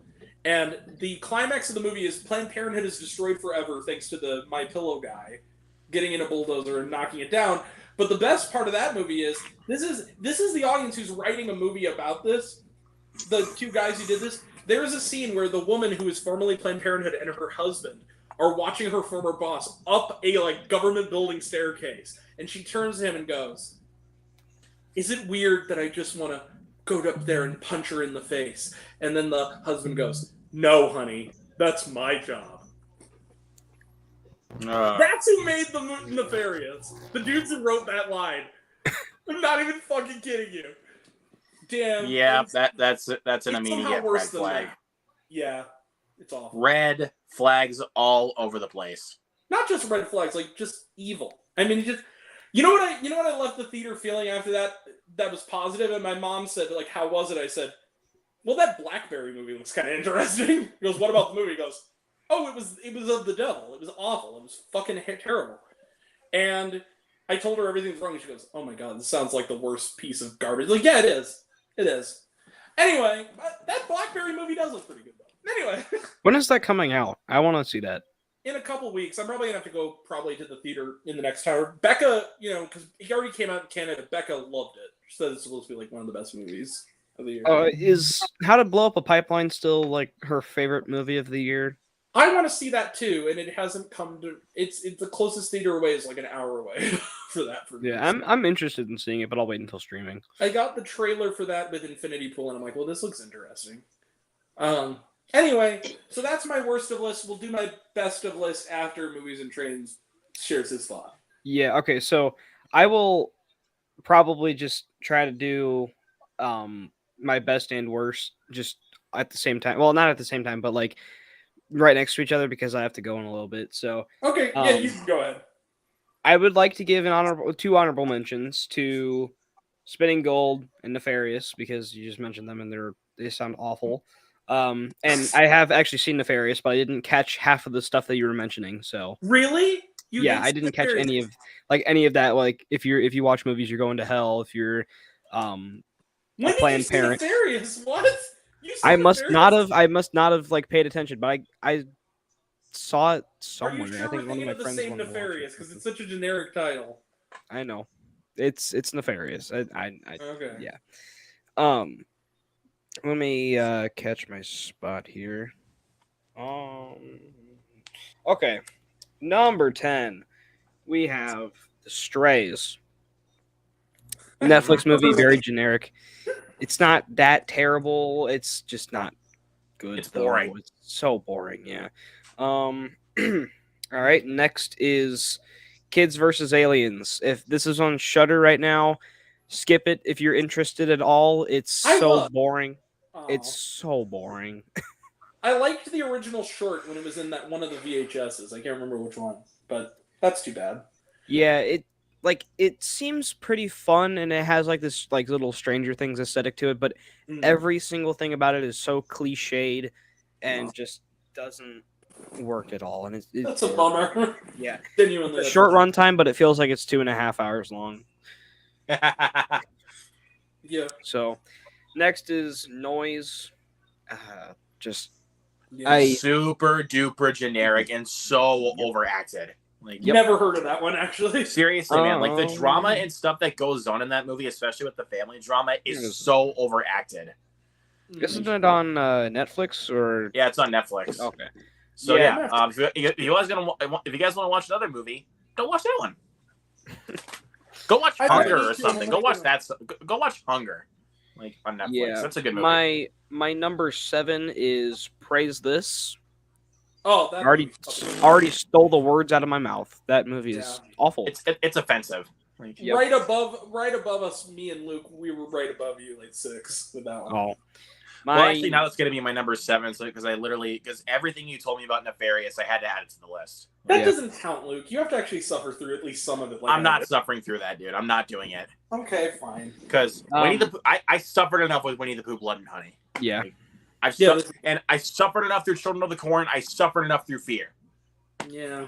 All right. So, number 6 for me is Your Place or Mine. Just such a boring rom-com. Saw 2 minutes of it at my mom's. Dude, it's not just boring, dude. Seriously, like, why would you have our 2 leads that are supposed to be the romantic interests be apart for most of the movie? Yep. And that doesn't count as a rom-com. That's a bummer because I actually kind of wanted to see it just because it's Reese Witherspoon. I love Reese Witherspoon and Ashton Kutcher. I really do. Yeah, he was great in Vengeance. Underrated performance in that movie. Vengeance was really, really funny. I like that movie. No. My number 5 is a movie that nobody watched except for me, even though I didn't even see it in theaters. It was on some sort of streaming service back in the time, so I kind of pirated stuff. Don't say anything. I'm watching you. I actually have. I think the one you're going to point out is actually on my list. Okay, Fear. Yep. Didn't come to my area, but I've seen the trailer. I'm telling you, I just watched that last week. Agonizing. Yep. You said Grant. Meet the Blacks, right? Grant. It's the same guy that made Meet the Blacks, The Intruder, Black and Blue, and Faytale. I kind of like Black and Blue a little bit, but the Intruder was bad. The Intruder was bad. The only thing good about The Intruder is that Dennis Quaid was having fun. Other than that, but that doesn't make up for such a bad movie. Grant, if you were planning on seeing this, just be glad that your theater did not get it. Oh no! I it's gonna be like the Jeepers Creepers Reborn thing, where I'm actually giddy that it didn't come to anywhere near me. So, I'll give it this though. It's at least not as agonizing as Jeepers Creepers Reborn. Yeah. Jeepers Creepers Reborn is just agonizing. Haven't seen it, probably never will. Anyway. It's abysmal, dude. Don't even watch it. Yeah. All right. You're scrolling past Hulu because it is on Hulu right now. Just don't even watch it. Just scroll past it as fast as you can. All right, let him go. Actually, hold on. I'm just gonna change around the list. My number 4 and my number 5 could change really anytime, but On a Wing and a Prayer, just not good. Yeah.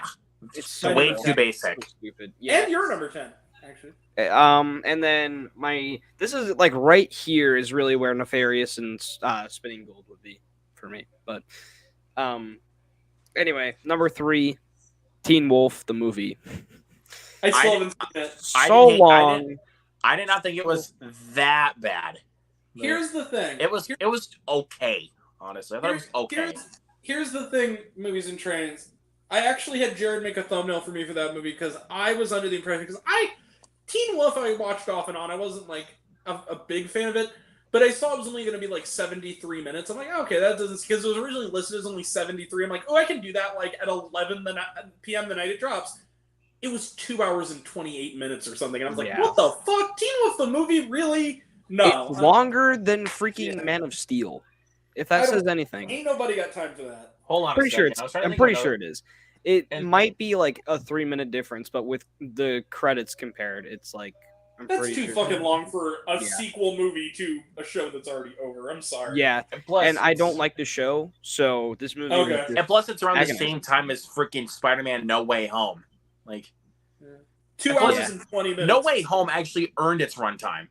Mm-hmm. Yeah.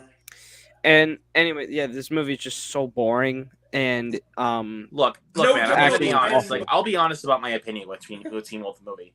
They actually had some good ideas, and I thought there was actually some good execution with those ideas, and I thought that some of the characters were pretty well done.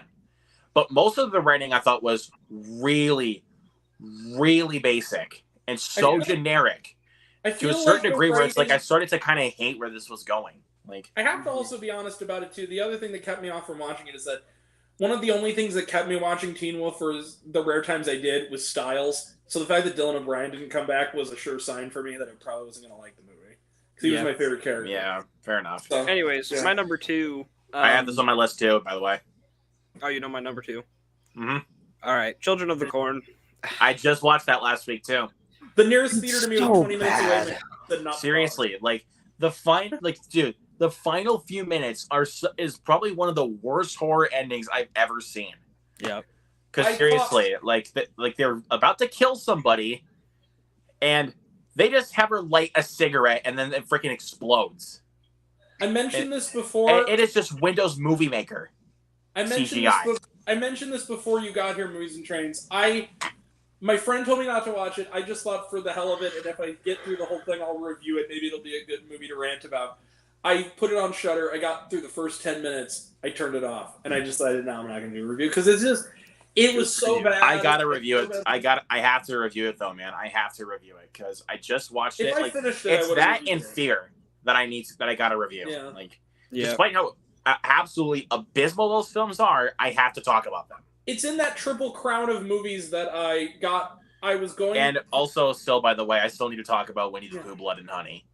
Okay, but we should just do like working together reviews, just like add each other into the thumbnails and just rant about it. But Movies and Trains, I feel like you and I really need to just do a stream and just talk about everything that failed about Winnie the Pooh, Blood and Honey. Okay. Yeah, and I'll be with you. Hit me up when you want to do it, man. Because I'll do it. What I was gonna point out was it was sort of in that trifecta of recent movies, along with.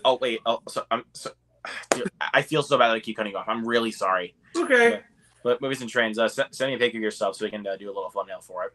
All right. Because I really want to talk. I really want to just dissect this film until it's down to its final, like, deepest hole it is. Like, seriously, all right. Bury in the deepest hole you can find it in. Luke, okay, I gotta kind of rewrite the ship here because he's not finished, and I still have my best of to do, and we still have Jared's list, and I'm gonna run out of at a certain point. They're not gonna let me have any more time on here, so I wanted to say just. That was in the trifecta of recent movies that I didn't get far enough in it to. First off, I never review a movie I don't finish. So it was that one, Sia's Music, which 20 minutes in, I'm like, that's a horribly offensive. Music was the worst. Person. So I turned that off. And then Diana the Musical, I got about, I think the longest, I got like 40 minutes in, and there was like that song where they do the Harry, oh Harry, my ginger-haired son, Harry, oh Harry, your second to none. I'm like, I can't do it anymore. I just turned it off. It's like, this is the anti-Spencer. There's no point in reviewing this. Anyway, go ahead. All right, my number 1. We don't even have to talk about it. Winnie the Pooh, Blood and Honey. Yay! I'm not even going to say anything about it. Let's just move on to my best. So, wait, hold on a second. I'm tell you. Oh, bother. Oh, bother. Oh, fuck. I said it myself in the theater. I gave the best 3-word review. Oh, fucking bother. I yelled that out in the theater, and people cheered me on. And then, but another thing that also got you some cheering was when you said, fuck this movie. I also, real quick, I have to give credit to the guy directly in front of me who didn't like the movie either, because he was the guy in my first reactions. But the scene in the movie where Pooh is up there and they have the freaking hillbilly dude, and he just hits him in the face, and he just kind of turns around like that. He said out loud in the theater, and everyone left and goes, "Oh, he ate that shit." That's just amazing. Now you're best. Go ahead. Okay, I'm sorry that we had to keep cutting you off there, but that was all right. funny.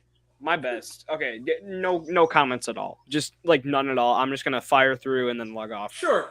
So I think that's a good idea. All right, honorable mentions. I'm just gonna say, Operation Fortune. It was fun. Mighty Morphin Power Rangers Once and Always. Really fun special. Just full of nostalgia. Not great story, but still fun. And then Knock at the Cabin and Plane. Okay. Wait, man, if you're still down, man. If you're still down on Saturday. Saturday night, I'm working something, so probably not. But just let me know if you can still do it though. Right. I might be able to come. All right. My number 10, Tetris, Taron Egerton's new movie. Really fun. I watched it with a buddy of mine. Number 9, Cocaine Bear. Just a fun Jaws. Bear did cocaine. The bear. All right. Just fun Jaws ripoff. That's all. Yeah, pretty much. All I can say. Number 8, Dungeons and Dragons, Honor Among Thieves. Just yay. So much fun. Yeah. Number 7, Missing. Very well made movie. You can thank me for that one. The twist wasn't the best. I disagree. The twist was I did not see coming. I didn't see it coming, but it really wasn't the best, and I didn't love the answers that it gave. But it was still good, I would say. It's not great though. But you can thank me for that one, by the way. Yes. My number 6 is Scream 6. This was my number 7, but rewatching it made me. It is so good. Yeah, and we were going to do a watch along for it this month, since because they hit Paramount Plus. Yeah, the thing that I really noticed about it is that what it does really well, it does amazing, and what it doesn't do so well, it doesn't do great. I don't think the writing department was really there for this one, so I don't have it at number 3 or number 2 for this reason. But anyway, number 5, A Man Called Otto, just a movie that really resonated with me, and a movie that my family freaking adores. So everyone I've talked to has loved that movie. Everyone I've talked to, including I loved it too, man. But I haven't really found the desire to rewatch it though. Well, I've only rewatched it with my family. I haven't really watched it by myself, so it's a good. But it's gonna come to Netflix, so we can do a watch along if you want. Yeah. Can I come to that one? Because I want to watch. Yes, we'll do it. We'll do that one with you. I'm sorry that I keep leaving you out, but what's up?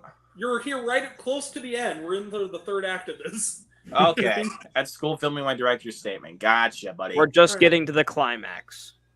Yeah. Where we get to talk about John Wick 4 in precisely 30 seconds go. All right, number 4, Renfield. Very fun. Nicolas Cage is freaking awesome. Number 3, Creed 3. Michael B. Jordan's great. We don't talk about the other guy. Number 2 is where we get to my 5-star movies. Super Mario Brothers. Freaking awesome video game movie. Freaking love it. And my number 1, which is probably less than 30 seconds, but John Wick 4. I mean, freaking John Wick. I'm just going to say, man, Super Mario Brothers is the best video game movie ever made. Yeah. I'll say that. It's up there. I think Werewolf Within is the best, personally. All I can say to that, yeah. Yeah. Oh, wait, actually, to do our little Evil Dead thing. Groovy. Oh, yeah. Yeah! You guys ready? Yeah! You guys ready for my best of list now? Let's do it. Well, I'm going to head off, but I'm probably going to watch it in the chat. Okay, no problem. See you later, man. Thanks for coming in. You're the best, bro. See ya. Thanks for having me on, Grant. No problem, buddy. Anytime. All right. So, all right, now we got to breeze through this. Dude, we gotta follow his method where I gotta blow through these because I have a lot of them. Yeah, I'm really sorry about that. Because that's okay. That's okay.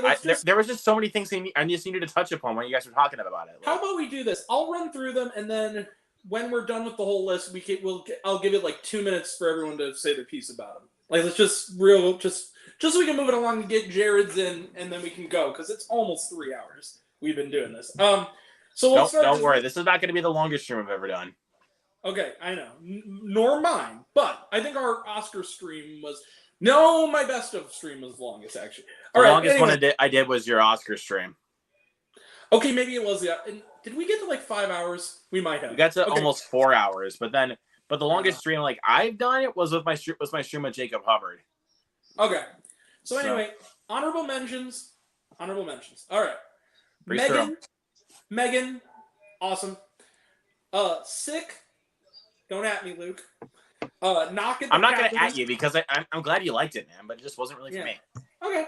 Knock at the cabin, or as I like to now call it, I'm gonna knock at your bitch's Hold on a cabin. second. Hold on. I gotta do it.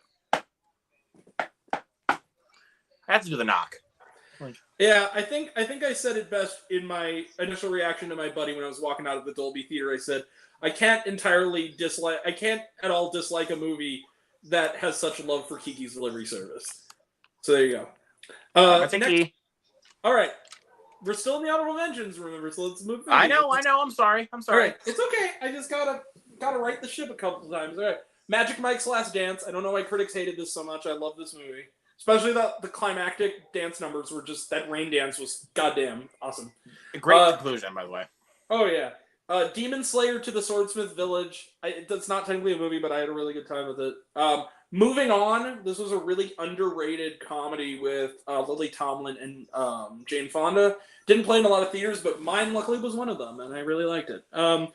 This is one that I never expected to not only give a positive review, but have it be an honorable mention, but Prom Pact. I really liked Prom Pact. I kind of just watched it on a whim, like, okay, whatever, it's a stupid Disney Channel movie. It was kind of subversive and clever and funny and cute. I liked it. It's on Disney Plus, isn't it? It's on Disney Plus, and I think it was also on the Disney Channel, which is weird because I might check it out one day. I might check it out.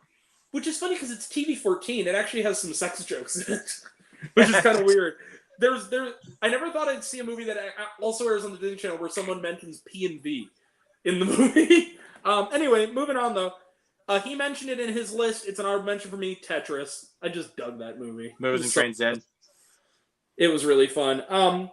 I'm sorry, Luke, this is an honorable mention. The Super Mario Brothers movie. That's fine, man. At least it's on your list. I liked it a lot. Also, these are in release order, by the way, the honorable mentions. The other ones are ranked. So, next, Renfield. Fucking loved Renfield. Let's eat. Ah! Yeah. I'm sorry. Okay. Next up. Fuck you, Kyle. This is one I never expected to like as much as I did, but I really dug it. Guy Ritchie's The Covenant. I really want to see The Covenant. It was really good. I was surprised. And then the last one, I think this is... Wait a minute. Did I not update this? I think it did. This one I had to go 25 minutes away. Totally worth it. Not only did I like it, my grandmother liked it as well. Chevalier. I really liked it. Nice. With the great Kelvin Harrison Jr. and Samara Weaving. It was a great movie. Samara Weaving. Woo! What? I just love Samara Weaving. So do I. Holla, holla, holla! Anyway. Why does it do that?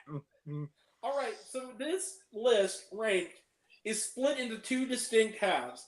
5-star movies and 5-star plus movies. So, the 5-star movies are basically like the runners-up right now. And they are 18 through 32 are the runners-up. So those are, in ranked order, 32 is BTS Yet to Come in cinemas. This was a concert film by BTS. It was an impressive performance. I liked it. 31, not a lot of people saw this. I saw this in 3D. It's a Bollywood movie. Why it's do that? Okay, I don't know what you mean movies fancy is. 31 was Bola, which is a Indian action movie. Critics didn't like it. It got like a 37%. This movie's awesome. What? 30 comes with a bit of a full disclosure disclaimer. I was one of the backers on this movie, but I would have given it a negative review if it was actually bad. Number 30 is Attack of the Doc, which was the documentary on G4 and Attack of the Show. And It was terrific. It was really fun. Sorry, it's something Luke said that made me laugh. Oh, okay. Number 29 only played in theaters in the US for one night, and its follow-up is playing for one night at the end of May, and I'm going to be seeing it as well. Number 29 is Shin Ultraman. This movie is a giant, big, wet kiss love letter to the rubber monster Japanese movies of my youth. I loved it. It was hilarious and funny and witty. It has one of the best early in the movie lines of the year, which is when the monsters first attack at the very beginning, and one of the generals turns to the other one and goes, "Why is it that kaiju only ever attack Japan?" I love it. Brilliant. Number 28. Hey, Luke. A fucking bear did Cocaine Bear. Cocaine Bear. I love that movie. Who would have thought? What a great movie. Crap. That's a good I'm breaking the rule again. Keep going. Okay, that's okay. Number 27. I know it's low, but I still loved it. Scream 6. Who gives a fuck about movies? Really good. Really enjoyed it, but it didn't have a deep emotional resonance for me, and that's kind of why it's out of the top bracket. But I loved it. Number 26. Luke, look at me in the eyes. Open up now. Evil Dead. With the maggots now. Evil Dead. Rise. Fuck yeah, motherfucker. What a movie. Groovy. Awesome. Groovy. I literally down the hallway, and I probably got in trouble, but my friend said, I heard your reaction, it was awesome, me and Ryan did our out of the theater reaction on TikTok, and he goes, what are your thoughts, Grant? Like, here are my thoughts, hold on.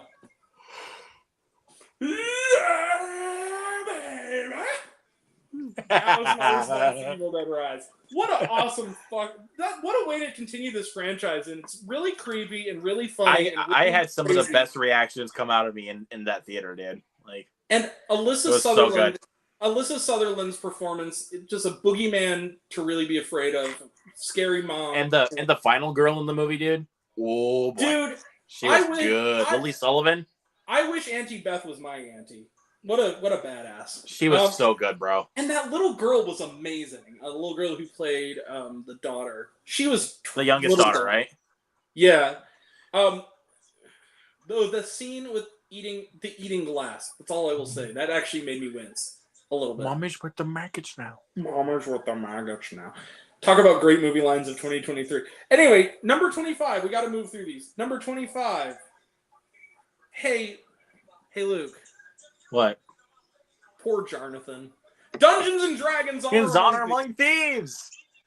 This movie had no business being as metal as it fucking was. This was glad he's on our side.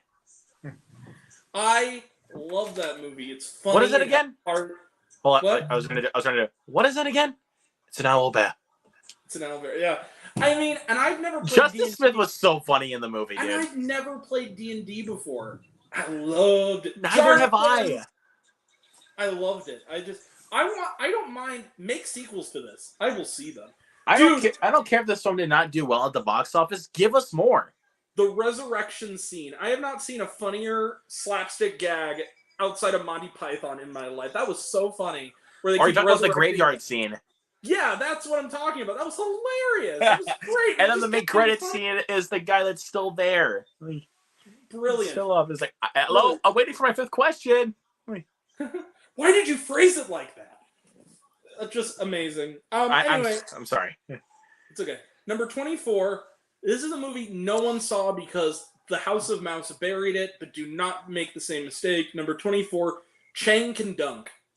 I'm gonna watch it, but it's really good, and it's legitimately good, and it's one of those rare Disney teen movies that actually has some rawness to it and has some genuine humor and feels like it's made by someone who has actually had a conversation with a young person. Like, it doesn't feel phony in any way. I'll have to check it out. I think I might check that out maybe this week. Really good. Now, speaking of movies that critics weren't nuts about, but man, I'm sorry. Maybe I was just in a good mood, but I just was riveted by this movie. Number 23 is Sharper. I really dug. Julianne Moore's always good, but she in particular really relished this role. Sebastian Stan is great. Justice Smith, again, along with Dungeons and Dragons. What a talented young actor.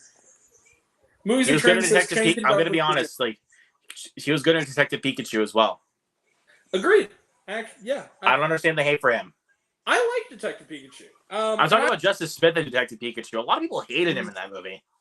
Yeah. All right. Sharper, a really great thriller. Reminds me of some of the great early scripts from the Coen brothers and Tarantino and Mamet. Really good. Well, don't you know? Really good. Number 22, it's low again, but I really did love it. Missing.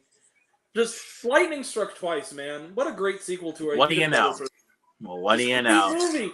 And the little Easter eggs, if you are someone who's a fan of, it's one of those movies that if you've never seen Searching, you can be fine with it. But if you have seen Searching, the little Easter eggs are just great. Like the the fact that the news anchor is the same dude from the first one, the fact that Margot's friend is like a Twitch streamer now, all those little in jokes, I love it. And classic. I need to do a double feature at some point because I have them both. Yeah. And look at this though; they have matching covers. They do. That's good. Yeah, but the thing too is that, like the first one, and in a different way from the first one, it actually fooled me. It actually was unpredictable, and I have to give. And that final twist got me. It was great, man. Even the second time I saw the film, I did not remember the twist, and then I was like, "Oh, dude, that was the twist." It was so good that even the assholes in my row couldn't ruin it with their loud talking. Number 21 is a movie that you guys will not see until at least July because it is getting a wide release. I saw it at Sundance. My number 21 is Theater Camp. This was I don't know if my theater's going to get that, though. It's Disney's putting it out. You might. Maybe. It's opening. I think it's meant to be counter programming with Mission Impossible. I think they're putting it out to be like a counter programming. What a funny movie! It's a mockumentary, sort of like. Did you guys ever see? There's a movie from about 20 years ago called Drop Dead Gorgeous. I've heard about that one. Okay, it's like that, but imagine if it's at a theater camp where these actors are taking these mentors are taking these children's performances way too seriously, and it's hilarious. Right. And it's Ben Platt co-wrote it, and he's in it. Evan Hansen himself. Which, by the way, Dear Evan Hansen is a good movie. I stand by that. I could not disagree more. That film was bad. Really? I thought you. I did not like it whatsoever. It was so overdramatic for me. Okay. Anyway, moving on. But it's also the directorial debut of the actress Molly Gordon, who, if you don't know who Molly Gordon is, she's also the lead in this movie. She played AAA in Booksmart. She directs and writes and stars in a pretty wonderful little movie called Theater Camp. I hope you guys get to see it. Number 20 is a recent addition, and actually 20 and 19 kind of go together. I kind of want drive-ins to put them as a double bill. So I'll start with number 20. Number 20, we have a word for men like him in Finland. Sisu! Sisu! This movie was fucking badass. I'm so mad my theater did not get Sisu though. It's so badass, and it's short and sweet. It also has one of the best payoff last lines ever. Like, it reminded me of. Did you ever see the movie Sully with Tom Hanks? Of course. It's that level of satisfying. So for those who don't know, at the end of Sully, there's that great line where they ask when they clear everything up, and then Skylar from Breaking Bad asks if there was anything they'd do differently, and then Aaron Eckhart as the co-pilot goes, "I would have done it in July," and everyone laughs. And it's such a relieving, great line. That's like this. Wait, and a gun? Yeah. That's. I'm sorry. Yeah.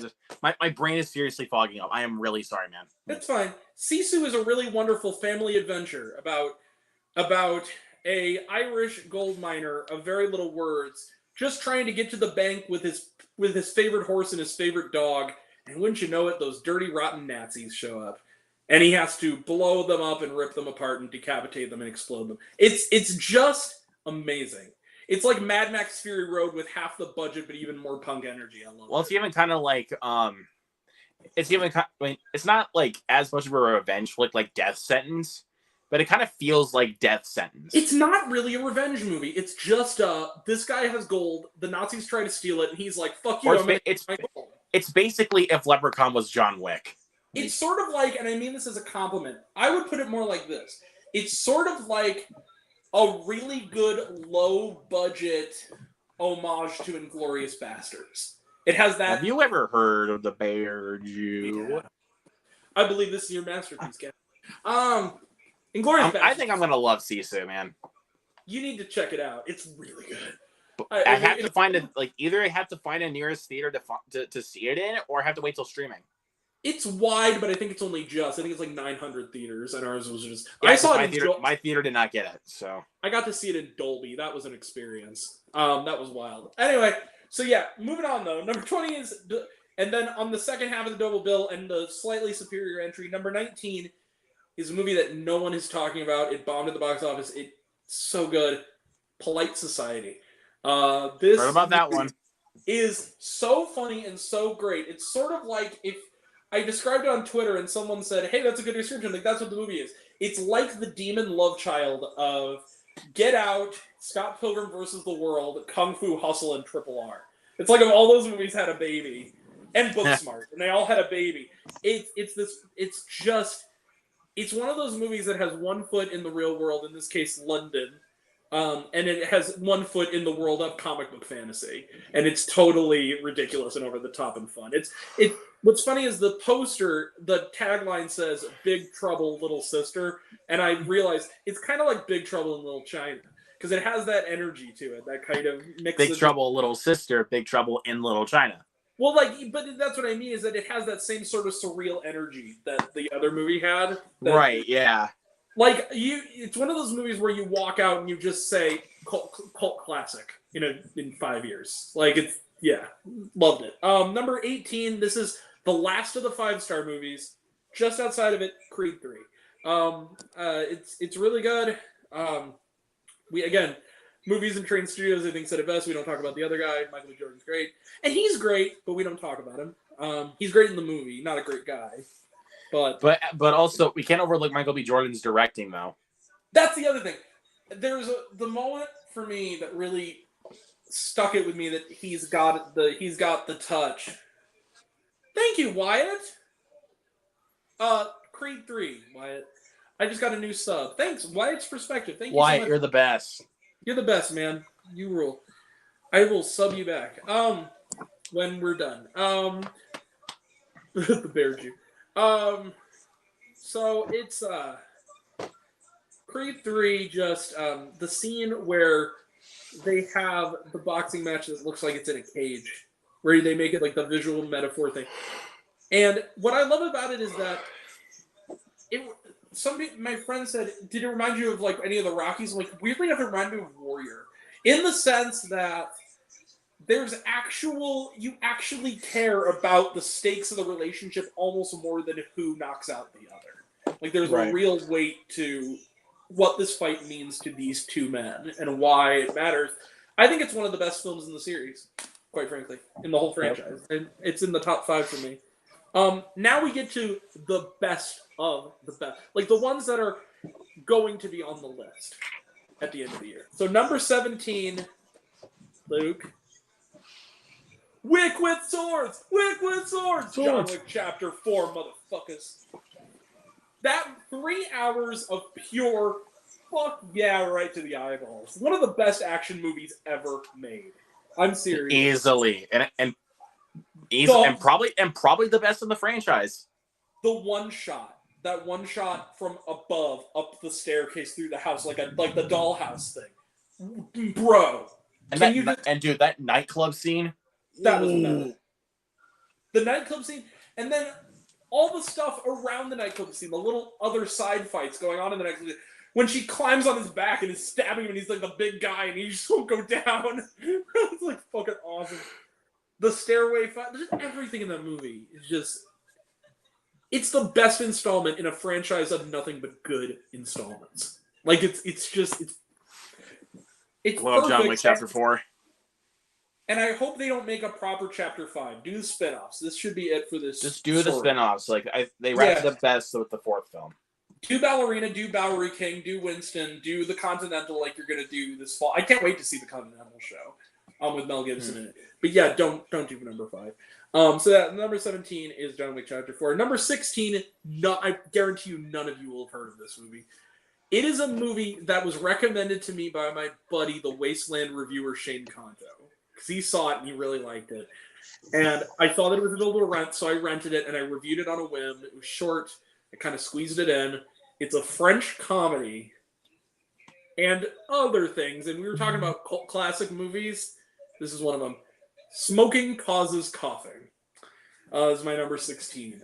This movie is it's like tailor-made for me. It's an hour and 15 minutes long. It's an anthology film where the first 10 minutes of the movie is like a really bloody, fucked up Power Rangers episode. It's a bunch of dudes in suits, French dudes, called the Tobacco Force, and they use the ill effects of smoking against giant rubber monsters. And then their leader, who is a rat puppet who oozes green spit, informs them that they need to build morale and go on a retreat in the woods. And from there, it turns into a warped French parody of Are You Afraid of the Dark? Where these dudes in these suits are sitting around a campfire telling scary stories, and then as it goes along, weird shit starts to happen, like they find a barracuda that they're going to cook, and while the barracuda is frying, he asks if he can tell a scary story before they eat it. And it's just...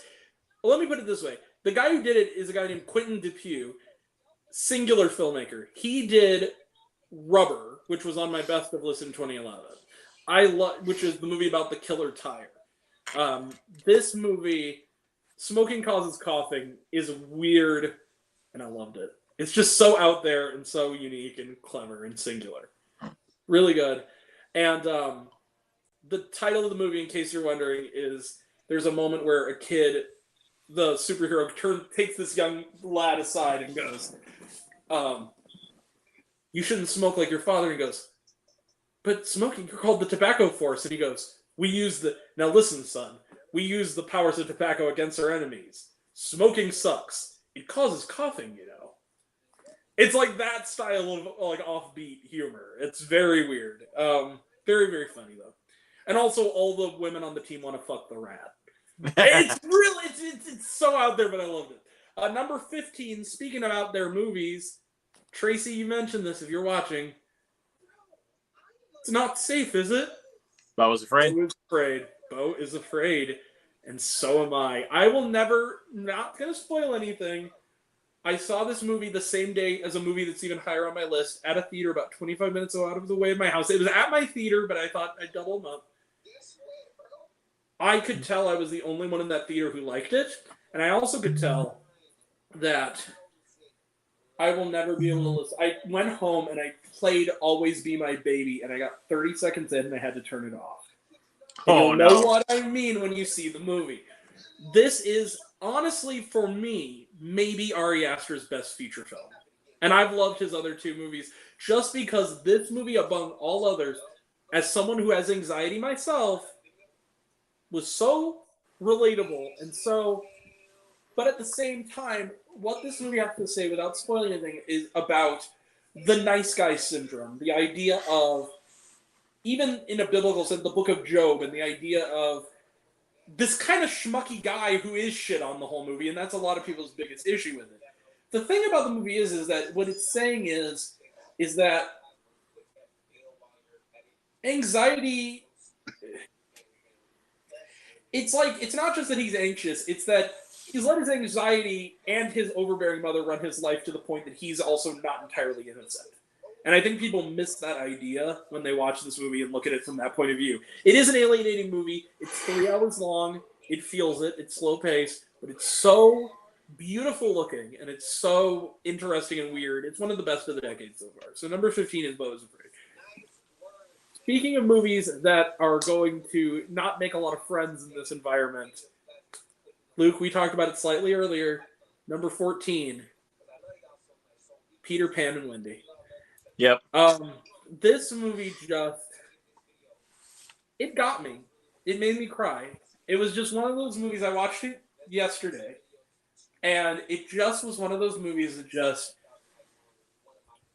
Robbie Collin of The Guardian is the only other critic who gave it 5 stars, and I read his review, and he said that he basically said that this movie, Terrence Malick, he said it's like David Lowery was given like $100 million budget to go off, and he went off into Greenland and made a Terrence Malick movies for 8-year-olds. That's exactly, and I mean that in a positive.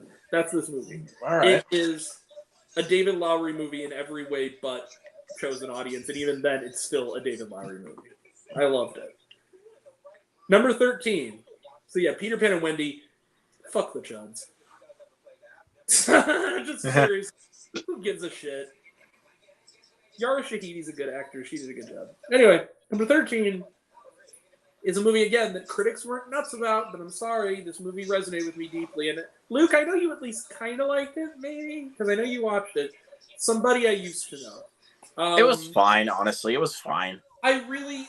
maybe it's just that I saw it so close after my 10-year high school reunion, but there's just something about this movie that really affected me. It was funny, but I also just felt like being in your late 20s to early 30s, that's what it's like. I mean, the anxieties that the Alison Brie character feels, where you feel like a fuck up. It's kind of, I feel like it resonates in a same but similar but different way to like the worst person in the world for me, where it's like you're not meaning to be, but it's difficult not to screw everything up or to feel like you've screwed everything up. You know what I mean? Right. Yeah. I loved it. Now my number 12, Luke. I'm sorry, I disagree, Gary. Skin him a rink. Come upstairs. Skin him a rink-a-dink-a-dink. Skin him a rink-a-dink. This movie got into my head, it got under my skin, and that girl with no eyes and mouth invaded my nightmares that night. That doesn't happen very often. This movie creeped me out. I understand that it does not have a narrative, and I feel like people who are watching this who haven't seen it need to understand this. You cannot watch this movie like you would a normal movie. It doesn't function in the same way. It is very much a mood piece and not a plot piece. That is exactly what it is. The mood it gave me was creep the fuck out. And I loved it. I just thought it was really inventive and creepy. And it's not going to be for everyone or most people, but you know what? It was for me. So I'm not going to lie. Number 11, Luke, you've redeemed yourself, my boy. James! We have the same number 11, Infinity Pool. Infinity Pool, baby. What an amazing... Bring it, bro. Bring it. Bring it. What a creepy, funny, weird, fucked up, awesome movie this was. Infinity Pool has images in it that I will never forget I saw in the best possible way. Somebody's on a leash and a collar. That creepy ass kid with the freaking with the knife coming like that kid. This one. He's in a leash, and there's also a guy that's in a leash and a collar. Still, and the stuff with. You need to, man. You see someone on Letterboxd, I don't know who it was. Maybe it was Becca. Their whole review was sucking on my titties. Like you wanted to call him. That was funny. Oh, by the way, hi Fritzky. Hi. Fritzky. Hater. Oh yeah. He hated Infinity Pool. Fuck you. No. Come on, bro. You're a hater, man. That was a good movie. Alex. I love you, Alex, but yeah, you're wrong, sir. You're wrong. We're kidding though. We're kidding. No, yeah, but not really. No, but Infinity Pool. Can we just let Mia Goth play the female villain in every fucking movie now, please? She's just so that freaking good. She's awesome. She's so good. Too bad she's married. Too bad she's married to the greatest prick in history. But Mia, if you're watching this, you're too good for LaBeouf. I agree. She's way too good for that whack job. You guys ever seen the movie Wedding Crashers? Yeah, I would have crashed the wedding. Remember that scene in Wedding Crashers where Vince Vaughn, when it's all revealed, and Vince Vaughn looks at Ella Fisher and he goes, "Let's be honest," and he goes, "What does he say?" He goes, "Let's be honest," and he goes, "I'm not perfect, and you know what? Neither are you, and you know what else? I dig it." And she's like, "That's exactly how I feel about the whole thing." Anyway, number 11 is Infinity Pool. Sorry to sin, but number 10, Luke. Yes. I think we have a name. What are you going to name it? Air Jordan. Maybe it'll grow on me. Air. Who'd have thought a movie and dude, about funny thing is though, even on Friday, like when Guardians Volume 3 comes out, my theater's still carrying Air. Mine too, because it's that good and people are still going. It's been doing well, and I'm like, good. And I'm so happy. But I'm definitely going to be watching it again, though, when it hits Amazon Prime, though. It's hitting Amazon Prime on next Friday. Someone said to me, like, this is this generation's Jerry Maguire. I'm like, that is perfect.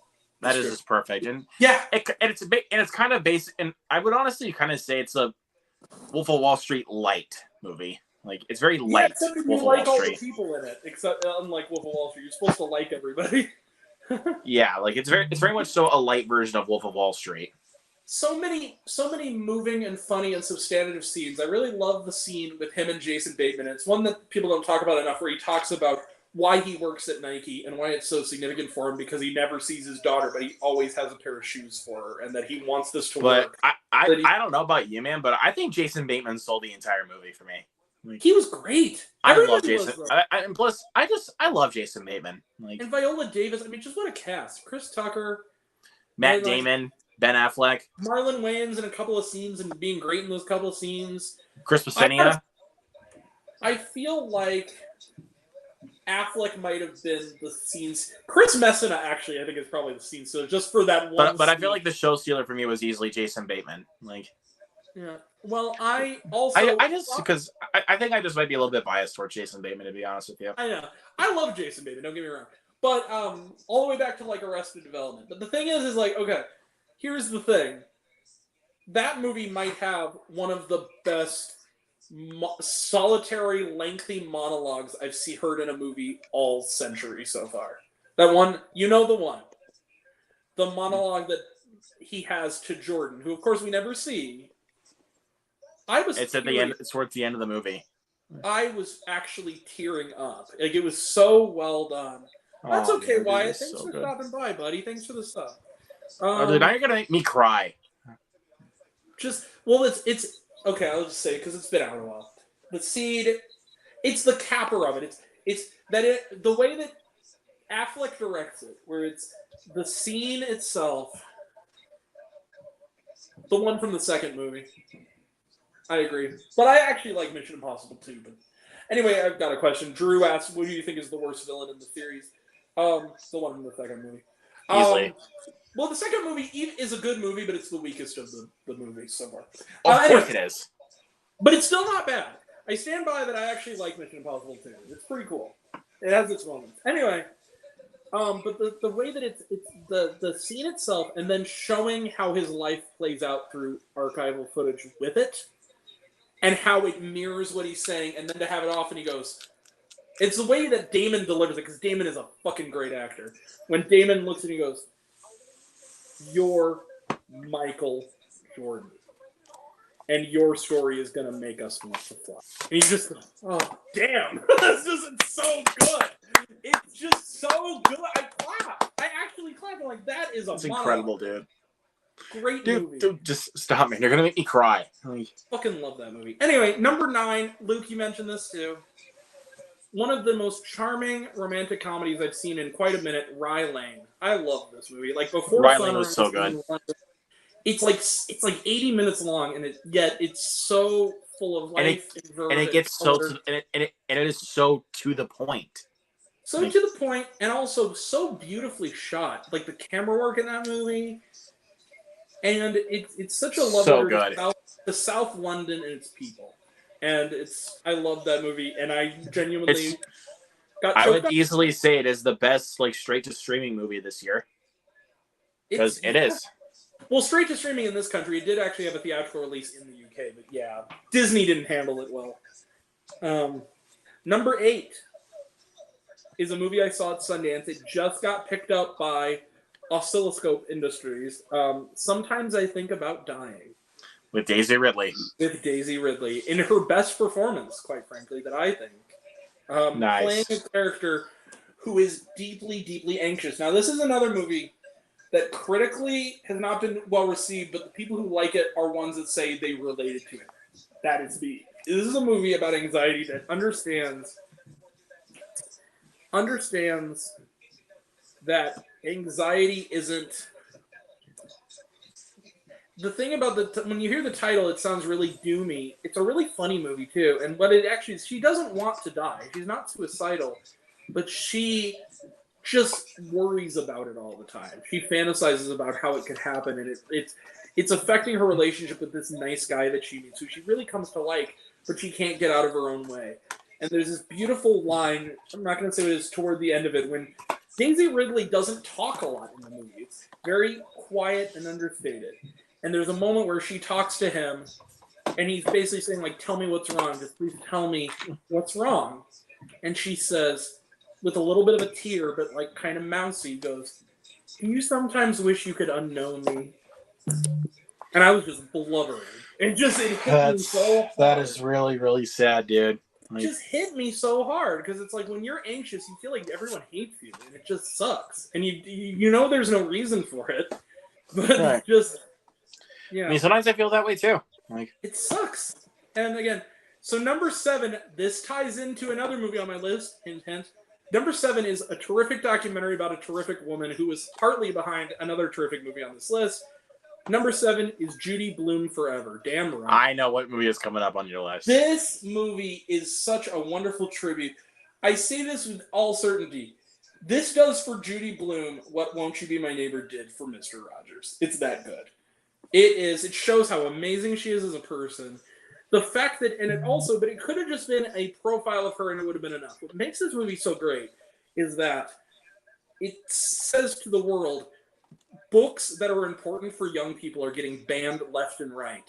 We cannot let that happen. We cannot deprive our children of knowledge, right? Right.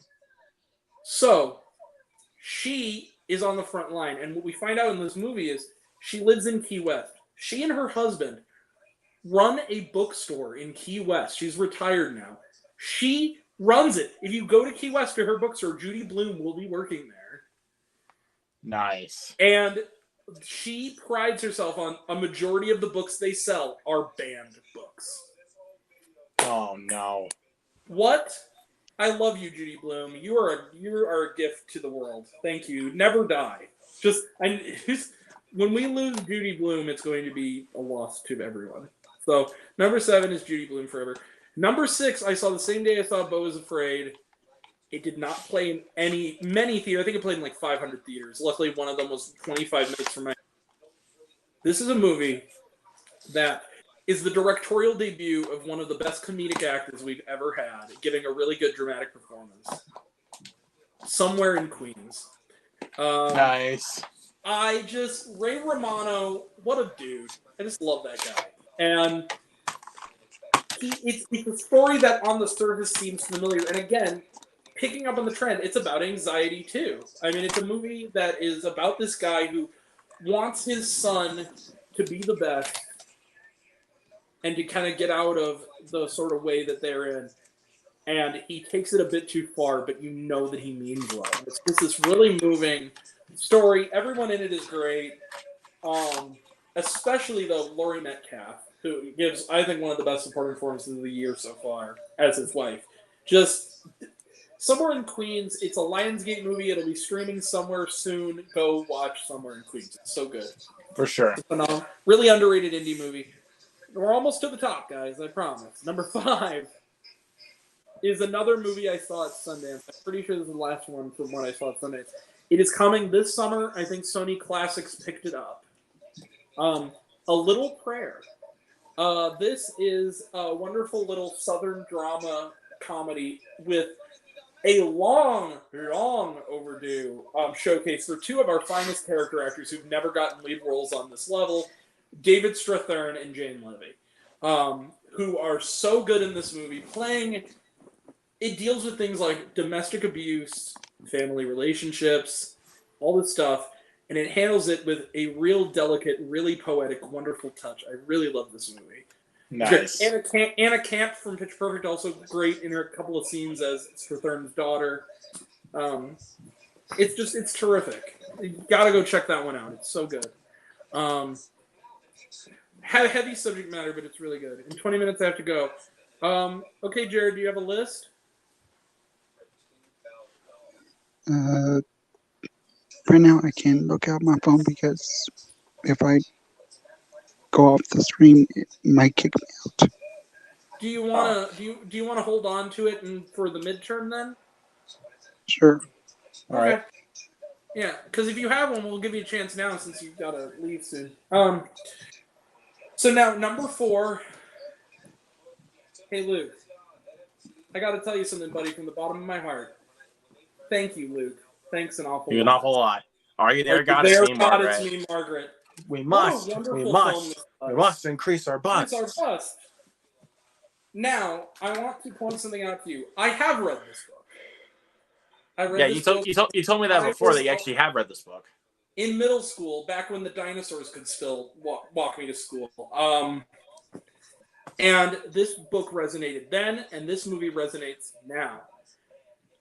Judy Blume tweeted when this movie was opening that she thought it was better than her book. Wow. I got to see this movie early. I got to see this movie before the embargo lifted. The embargo lifted when we left the theater. I went into this cold thinking, I said, with all the facts, I said, I love this book. I love this cast. I love Kelly Fremon Craig. The Edge of 17 was in like my top 5 that year. I love that. I own that movie. But I said, there is a way, because the thing about Are You There God With Me or the book is that it's really not a narrative. It's a series of vignettes. And the movie is too. But the book is very much a series of vignettes. This movie, from the first minute, like from the moment Kathy Bates came on screen, I smiled. And by the end of it, when they started playing The Wind by Cat Stevens, I was the only guy there, I should point out too. Oh, there were 2 other guys. But I was the only guy there without it. I think they were together. I was blubbering like a baby. There's just something about the ending of that movie that just, as someone who grew up in a house with more women than men, there was just something about the ending of that movie, the scene between mother and daughter there, that just... And Rachel McAdams and Abby Ryder-Fortson, can we talk about her? What a star-making performance from that child. Just, she is going to be a movie star. She's going to be one of those people where I'm going to say I was there when this movie came out, when she started like winning Oscars. She's that good. It's that good of a performance. Like, she, and just all of the stuff that, it also was completely unafraid to go for the material. This is heavy material. This is not really a kid's movie. This is more for older people. And it's not afraid to realistically, chuds be damned, say, hey, look, girls are people, and you know what? They go through puberty too, and guess what? We're going to talk about it, and guess what? Fucking deal with it. The same people who... And I had the same argument with someone who called me pedobait because I gave a positive review to Turning Red. I'm like, fuck you. It's a reality. Kids grow up. Exactly. People grow up. Just because we have different genitals does not mean we're not the same people. You know, we all have our differences, and we all have our growing up and our struggles, and this is a movie from a girl's perspective. What I also love... And it helped me learn about that, actually. It helped me learn. Right! And see, that's the kind of thinking that has gotten this book banned a lot. And I don't get it because... And the idea that... And they really... The one line that really resonated with me, and it was in the book, that they also resonated with me when they brought up again in Judy Blume Forever. And this... Because the thing is, just because it's about a girl does not mean boys can't relate to it. Because this line got me when I was a kid. This line got me when I watch it now as a movie, and watch Judy Blume Forever is when she's at a low point and she's doing the "Are you there, God? It's me, Margaret" thing, and she's talking to God, and she goes, you know, talking about all the things that have happened to her, and she goes, "Why, God? Why can you only hear me when I'm all alone?" It's just I relate to Margaret. I just saying it. It's just. And you have to really sell that kind of movie. And Rachel McAdams, one of her best performances in a career, great performances. Benny Safdie, it was kind of weird seeing him in this, but I liked it. He's great as the dad. But also, I feel like you did a good job of emphasizing all the... But I don't think you quite emphasized enough how terrific Kathy Bates was. She's so good in this movie. She was perfect casting. That's all I had to say. Perfect. And her chemistry with Fortson is so lived in and real feeling. She's the bond so that they share is just cute, man. It's beautiful. Great. And the fact that she's, and this was in the book too, she's waiting around for her to call. Just like, that's so cute. I'm sorry. Yeah. And it's funny, and like you said in your review, I'm going to steal from you a little bit, Luke. Kelly Fremon Craig, you might be watching this because we have had some correspondence the last couple of weeks. Please make more movies. The cinema needs you. We really need you. Kids aren't getting enough. Like, because seriously, like, she is like the perfect person for coming of age dramas, dude. Like, she's like the female second coming of John Hughes. Like, we really is for like, real. she's just perfect for that genre. She is. Anyway, Please don't wait 7 years to make your next movie, please. We need you. Yes, Kelly from Craig. We need you in this industry to make more No. excellent coming of age films. Hey, I need to mention this before Jared leaves. Jared, I think I'm going to redeem myself. Number 3, Suzume. I just loved this movie. I can't wait for you guys to see it. It's so beautiful. And I remember talking to someone that says, "Isn't that the movie about the girl who wants to like have sex with the?" I was like, "That's not what it's about. It's PG. Like, no, that's not what it's about." No, he's turned into a chair. He's a boy.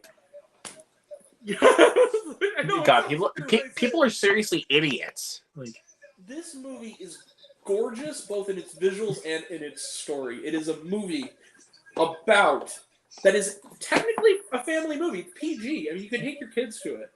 But it's a movie that says horrible things happen, and sometimes we can't prevent them from happening, but grieving and having someone you trust to grieve with you matters. Yeah, a movie that touches upon grief. Because the story really hinges on this relationship between this girl and her aunt, who takes her in after her mom dies in the tsunami that hit Japan. That's what this is about. Right. And she is wrestling with the idea that they use fantasy in the same way that his previous efforts, Your Name and Weathering with You, did, to explain, like, those were always in the background details in those other two movies, the sort of natural disasters that have hit Japan. It is not subtext anymore. It's the text in this movie. I'm glad it hit so many theaters. I'm glad the subbed version especially was more prominently featured in most of those theaters. I saw it subbed. I kind of want to see it dubbed before it leaves my town. I'm hoping I will see it, the dubbed version eventually, but I saw it in IMAX subbed. What a movie. I cannot sing this movie's praises enough. I love Suzume. Nice. All right, number 2 is a movie that premiered at Sundance. I didn't see it at Sundance. I saw it last month. A movie that, to me, represents a perfect example of why it's sometimes a virtue to do the wrong thing for the right reasons. A lot of people haven't heard of this movie. It didn't do well in theaters. I don't care. Go see it when it's on Peacock. 1001. 1001. This movie, breakout performance from Tiana Taylor. I hope that she becomes a big star. She's terrific in this movie. And I'm always a sucker for mother-son stories, especially when they're like really resonant. This one, it felt like you took someone to put their fist in iron and then punch you in the stomach. It knocks the wind out with how emotional. I mean, it's just. And here's the best test of all. My buddy Ryan, he went to see it the day before I did. I got to go to a slightly early screening. I think there was one other screening the night before, the week it was coming out. He saw it. He walked out after 20 minutes and said it wasn't for him. 1 star.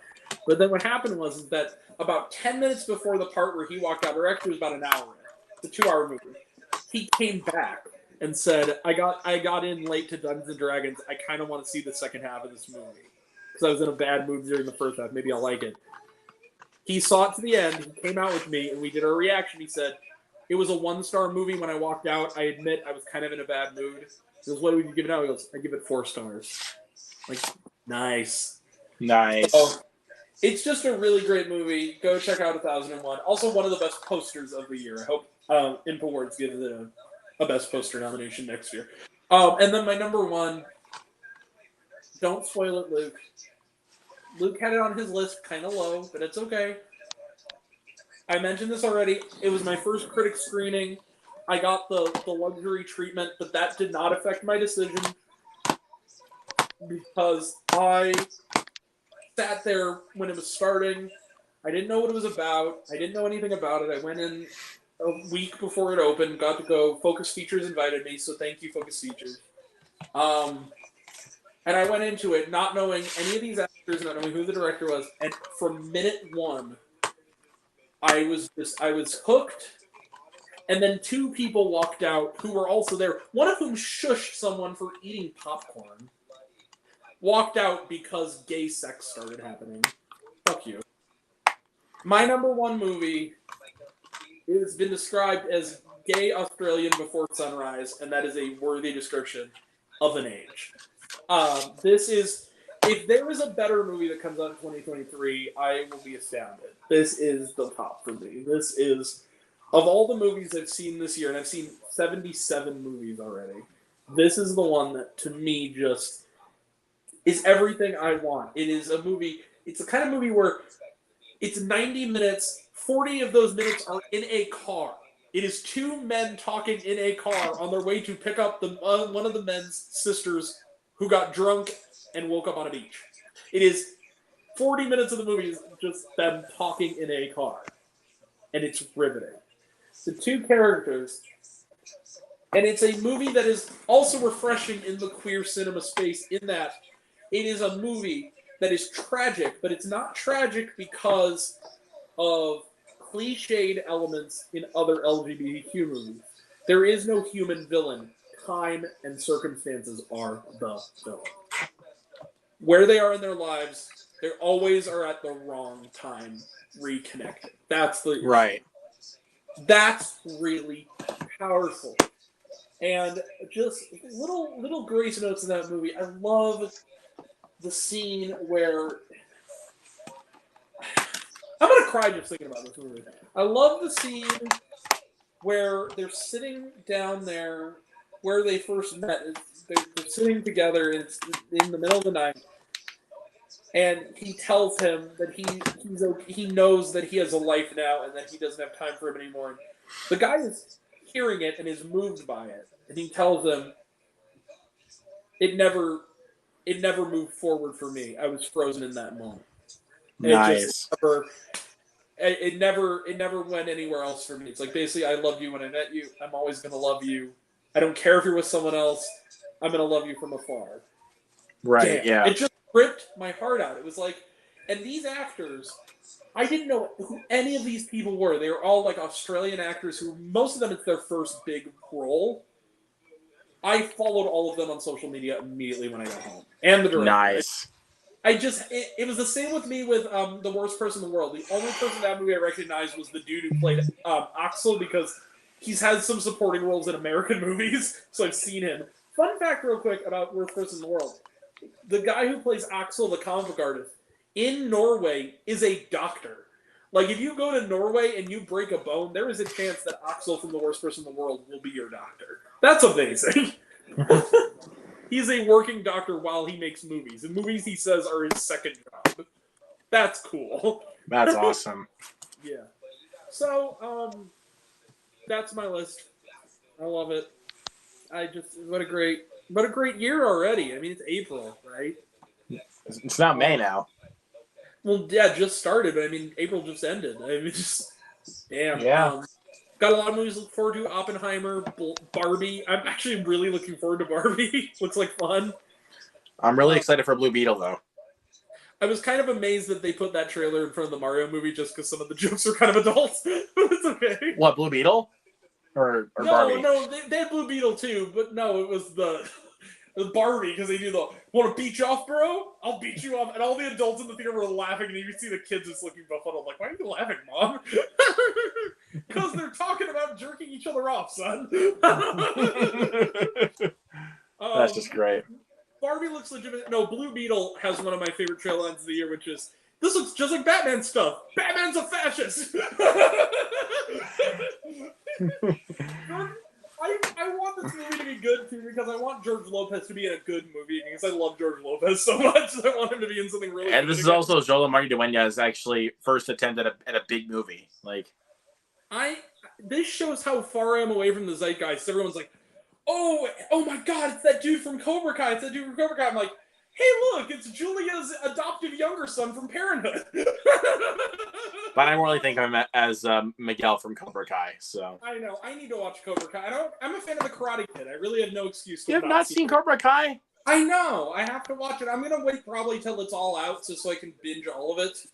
I still haven't finished Wednesday yet. You need to. I know I do, because it's good so far. I mean, the length I've gone in it, which is like 2 episodes. I will say this is, so far, the best thing about it truly is Jenna Ortega, and nothing else is quite as good, but I like it fine. Jenna Ortega is just the best, bro. Jenna Ortega's awesome. Like, can a bat do cocaine? No. Well, the bear can do it. Bats are too small to get to ingest cocaine. A bat already did cocaine. It was a bat already did cocaine. It was the one who gave Nicolas Cage his Dracula powers. Oh, Renfield joke. I get it. You know what? Before we go, because we really gotta go, guys. It's almost 4 hours in.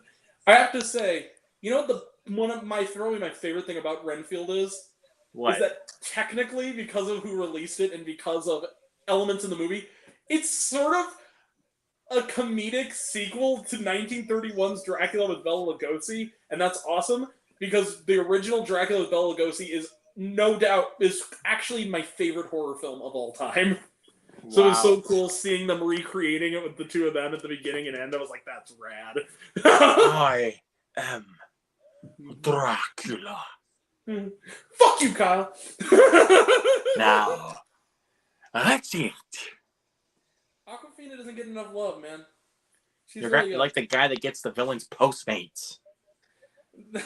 Yeah. She's so funny. This scene where he's talking to...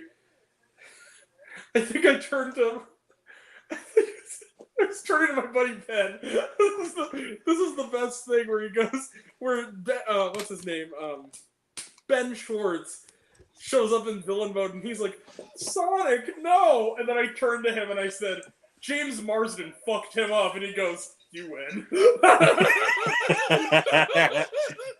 You win the night now. You win. Also, I never thought I needed to see Ben Schwartz getting punched so hard by a vampire that he both projectile bleeds out of his mouth and projectile shits out of his ass. But that's the exact same time. No, that was too funny.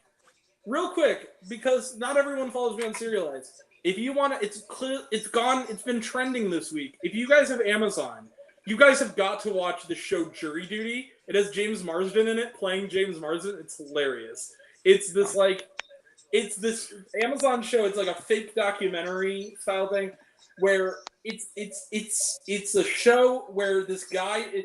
Basically, the setup is this guy is doing jury duty. One of the jurors is James Marsden as himself, and the setup is this. This is a prank. Basically, this guy, the gimmick of the show is it's a comedy about jury duty where all 11 of the jurors are actors, and there's one normal guy who doesn't know it's fake. He thinks he's actually on jury duty, and everyone else is playing a part. And wow. So he goes through the whole thing, and it gets more and more ridiculous, and they keep turning up the heat on it, and he's the only guy. It's sort of like Nathan For You, where it's like the guy is the only guy. He's a normal dude who doesn't realize he's on a show.